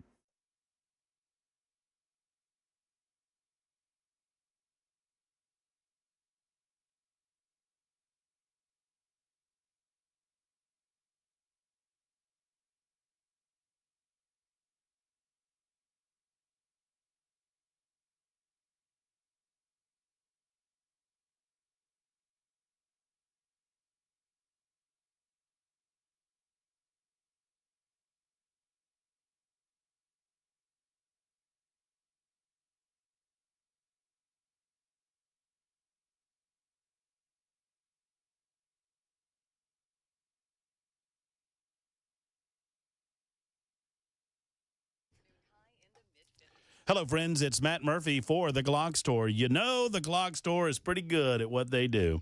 The Glock Store has incredible shooting rooms, never lane, shooting rooms in their facility. They also have a beautiful retail space. They also have a great manufacturing division. They also have a great shipping department. They do a lot of business online. You know, people go to GlockStore.com nationwide and order from GlockStore.com, and we got them right here, and you can see them in person. Oh, by the way, yes, you can still sign up to shoot that AK-47 like Matt Murphy did. It was reconfigured to fit the 5.56 cartridge. And let me tell you something. It was BA. And if you know what BA stands for, you need to get to Glock Store because Glock Store stands for quality, and they've got some great things going on. All you have to do is go to shoot270.com and sign up for a shooting session at the Glock Store. And when you do, you can get a free session with the AK-47 as well. Mitch and the team will help you out in that regard. And all you have to do is mention my name in order to accomplish that. And you pay for the ammo, and they pay for the AK-47. Mention my name. Don't mention Dan's name. Don't mention Chris's name. And do this before the end of January, William. It's the incredible, incomparable Shoot270.com. Only at the Glock Store. My only place to train, the only place to shoot is at the Glock Store. Minutes away from the airport. Worth the drive from anywhere.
Super Talk 99.7 WTN. Ken Weaver and I were just talking about the major media networks that are totally misreporting what Donald Trump did earlier today in his press conference and what he did not do. And it is, I posted up on my social media platform, at Matt Murphy Show. You can find me there, at Matt Murphy Show, where I took a screenshot of it. I couldn't believe, I mean, even for hashtag never CNN. I mean, I call them hashtag never CNN for a reason. You should never watch CNN. I will watch CNN so you don't have to. It is an occupational hazard for me. These are garbage people engaged in spewing garbage on a garbage network. But I monitor them to make sure that I understand what they are saying, what they are doing, what they are lying about. CNN actively lied, and other networks are doing it too. They actively lied about what Donald Trump said earlier today in his press conference. I had the crawl, and you can see it on my platform, with no, this was the, what did they call that? Cryon, is that right? Cryon. I think that's right, yeah. It's like a crayon without the A. Cryon. The Cryon said, breaking news, with no evidence, Trump blames DEI for deadly mid-air collision. No, he did not. In no way is that true, nor could anyone extrapolate that from what he said. As a matter of fact, I watched the press conference just as CNN did. And Donald Trump said on at least 3 occasions, and maybe more, we don't know what the direct correlation of events was. We don't know what happened here. However, he brought up the possibility that DEI hiring practices led to some of this. He brought it up as a possibility. A possibility. CNN knew this. And yet still they decided to lie to their viewers and selectively edit the press conference because they are shameless. I called them something else on my social media platform. I cuss a little bit more there than I try to do here. I try to be a little bit better here because I know you got kids in the car and whatever. More media outlets are doing this than ever before, where they're just they disagree with the president, and because they disagree with, they didn't like the fact that he brought it up. And look it, I can understand why you might not like the idea of him bringing it up. You might feel like it's a little too soon. You might feel like it's untoward. You might feel like it's off the mark. But that doesn't mean that as president, he doesn't have every right and authority to bring it up. Secondarily, you can disagree with the concept of him bringing it up without lying about it. He didn't blame DEI. He didn't say DEI is responsible for all of this. He said, based on what we're talking about, based on what we're learning, this is a possibility that some of these hiring practices led to the shortages under the Biden administration, that led to the overworked air traffic controllers, that led to an inability to manage the traffic in the sky, that led to the helicopter not knowing about the airplane. 1 to 1 to 1 to 1 to 1, you got an air crash. Once again, you might feel like it's too soon. That's a part of the investigation. And I appreciate the fact the president is willing to talk about these things.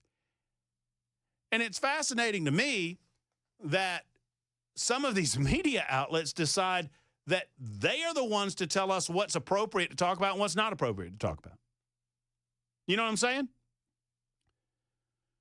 That in the aftermath of a crash like this, we are all, or at least most of us, all of us but Phil Williams of News Channel 5, but we are all sensitive that people died. We are all sensitive to the fact that it's an absolute tragedy. No question about it. But some decide what we're allowed to speculate on and what we're not allowed to speculate on. We're allowed to talk about, aircraft movement. We're allowed to go over air traffic control instructions. We're allowed to talk about whether or not the space is too confined or not, whether or not changes need to be made or not, whether we not ought to have training exercises for the United States military that close to Reagan Airport or not, whether or not we should have them at night or not. All of those things are on the table, but discussing why there are shortages within Reagan National Airport at the air traffic control position, that's off the table because that's a step too far. Or maybe it's just a conversation that you don't want to have because it identifies how destructive practices like overt racism within the government truly are. And that's what DEI is. DEI, in theory, might sound fine. In practice, it is excluding people based on their race, their ethnicity, their sex, or their sexual orientation for the purpose of diversity for diversity's sake. I don't know if it's responsible for this or not, but I think we're a lot closer getting to the answer to that question today now that the Associated Press has reported the shortages, and now that we're learning that part of those shortages were at least within the Biden administration caused by intentionally excluding white applicants because they are white. That is wrong. D is next up in Nashville. Hello, D. Hey, how's it going? I'm well. I hope you are. Well, I'm pretty sad. I'm only about 3 years removed from being on one of those Blackhawks on that route. Oh, wow. So I woke up this morning to a lot of messages, people saying, do we know who it is? Do we know? And I didn't even know what they were talking about. But I will tell you this to maybe clarify some of the things that are in the media. When I listen to the issue of staffing in the tower, generally on that ring route, the helicopters have a unique controller, and the arriving aircraft into DCA have a unique controller. It appears that it's the same voice talking to the helicopters as the arriving aircraft. That was the first thing that stuck out to me. Now, generally the arriving aircraft are on VHF frequencies and the military aircraft on UHF frequencies. So those ATC recordings you're getting might not depict the UHF because I'm pretty sure they don't have access. But you can definitely hear him talking some to Pat 25 as well as Muscle, which are the Marine Corps helicopters, and some medevacs. So, we might not be hearing all the communication. And generally what happens on that route is when you are in the area of DCA, the controller will say, Pat 25, you have traffic at your 3 o'clock out of 1,000 feet. It's a CRJ, notify traffic in sight. The pilot will acknowledge I have the traffic in sight, and then they always say back, maintain visual separation. I never heard any of that in that conversation. It had to have, probably taken place. Now, the other thing that sticks out to me, this was a Lima model Black Hawk, so it doesn't have the glass cockpit. It still has the old steam gauges, and it was a crew of 3. So that means there are 2 pilots in the front. The command pilot sits on the right, unlike an airliner, and the co-pilot, as you would call it, sits on the left. But the crew chief, which is the job I did, crew chief in that scenario generally sits behind the command pilot. And as a crew chief, our responsibility in flight is airspace surveillance or looking for things we're going to hit from the nose of the tail to the tail on that side. So if you look at the maps and you look at the way the aircraft appear to be traveling, the jet approached from what appears to be the left side, so the crew chief would not have had visibility and would have been behind the other pilot. So that's one possibility. Now, 2 things that we don't know, were they operating under night vision goggles or were they flying what we call unaided? And that could have been a factor because I'm sure, as you know, around D.C., ground lights are everywhere. Yeah, they're just, just from my amount of time flying in and out, I can't imagine. There's, and it's, they don't just put new guys up there. You have to go up with an experienced crew and, you got to do your time before they cut you loose. And then another thing is they keep saying the impact was around 350 feet, but on that published route for helicopters, the maximum is 250. And we as a unit would stay closer to 50 feet and just barely skim the bridges just to deconflict with aircraft.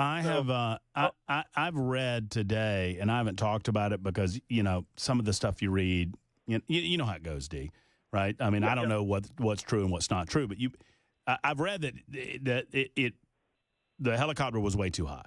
That it seemed that the helicopter should not have been at the height that it was. Do you feel the same way? If it was at 300 feet? I do, and I can tell you there was a time where we had a VIP that wanted to take a picture, and hovering is permitted in certain areas. You just have to clear it with a tower. And we were to hover, and the VIP was taking a photo, and we were rising. We didn't realize it. And at one point, we were about 350 feet, and out my window, it wasn't going to hit us, but we were even with an Air Canada Airbus that was inbound to the airport. And just as I noticed it, the tower said, hey, you need to descend right away. So, yeah, that's easy in the daytime. So at night, it's even worse. At night or under goggles, you've got one pilot looking outside, and he's the one flying, but the other pilot is looking under his goggles at the instruments, and there you've got to look at your radar altimeter. That's your key as to what your altitude is. So it's a heavy cockpit workload at night, especially in that zone. But how long did you do it, D? I've got 12 years in, wow. And I just had to go for better government money other places. Right. But how many of those Potomac flights would you guess that you were on? Oh, I probably got between day and night at least 200, if not more. Wow. Did you ever encounter anything that you would consider to be a close call? It's freaky. There, around Alexandria, there was a lot of construction, so there were lighted cranes, and you always had to kind of look out for those little skinny building cranes. Mm-hmm. We never really had problems with other aircraft. There's really good communication. The cranes will sneak up. You'll get a seagull in the way sometimes. So, no really oh crap moments there. But, yeah, I mean, there's definitely the potential for problems. And, we always brief those things, and we brief emergency procedures. And it's there have been medevac crashes not far from there, frequently where there's a set of power lines down south towards Quantico. And I remember a medevac a few years ago, clipped one of those. So it's, the dangers are out there. It's a tough place to fly, but it's a beautiful, I've got some of the best GoPro videos you can imagine just from helmet cam, Knee-jerk reaction by, keyboard warriors indicates that they feel like there's way too much traffic in that area, that something needs to be done. Do you think that's just that? Is that premature conversation to have in your experience? I think it's premature because they've been flying those routes for years. I listened to about a 30-minute clip. So I heard a couple of muscle aircrafts. He diverted one to Dulles, one to BWI. I heard one or two medevacs in there. And it seems like I heard maybe Eagle One, or that's Park Police, or maybe DC Police. So it wasn't a heavy workload at that time. In the mornings for Pentagon traffic, you'll have 5 or 6 different aircraft just inbound to the Pentagon pads or the War College. Mm-hmm. So it's definitely more saturated at times. So I don't think that was a factor. It does kind of concern me that it appears the same controller was controlling arrivals as well as that. Would that go toward the point that, because I'm connecting a few dots, and I'm not trying to lead you to say that maybe Trump was onto something or whatever, but for one controller to do both, that would mean that someone, it's let me put it this way. It's standard operating procedure for that to be handled by 2 different people. Is that your experience? Yes, unless maybe it's 2 in the morning, but this wasn't 2 in the morning. Right. This was still a peak time, 9 o'clock. And so that would indicate to you that either somebody's on break, somebody had to go, somebody's not there, or they're short-staffed.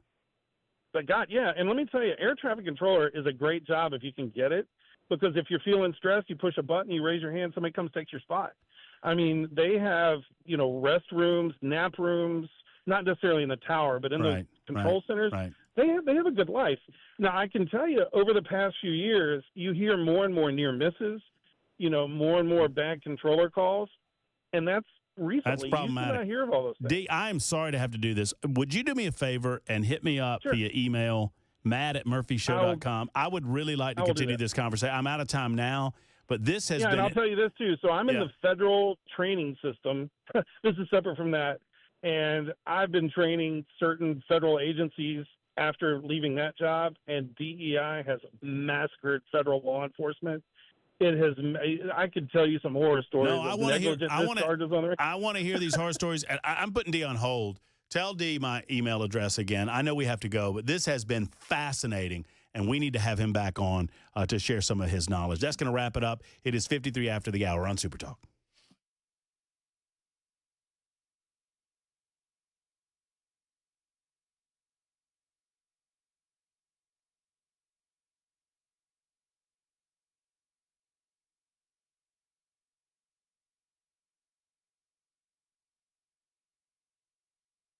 Hello, friends. Matt Murphy for the Dr. Poss and Dr. McLaughlin Sleep Apnea and TMJ Solution Center. They continue to grow. Dr. McLaughlin joined the group last year with the same exceptional credentials as Dr. Stephen Poss. They're serving Middle Tennessee, even better in Brentwood, Murfreesboro, and beyond. If you cannot wear a CPAP machine and you know that you have sleep apnea, there is an alternative. It's an FDA-approved oral device like I own. I have this device in my home. I wear this device. You breathe better. You snore less. You don't have to wear a hose or a mask. It is like a mouth guard, a mouthpiece, if you will. They are in network with BCBS, Aetna, Cigna, United Healthcare, and Medicare. They're a preferred provider with TRICARE for the military. In other words, your insurance will take care of this, and you can see relief. Sleep apnea can be a serious medical issue. Let's get it solved, and let's stop snoring in the process. 2 locations, Brentwood and Murfreesboro. Go to drposs.com. That's drposs.com.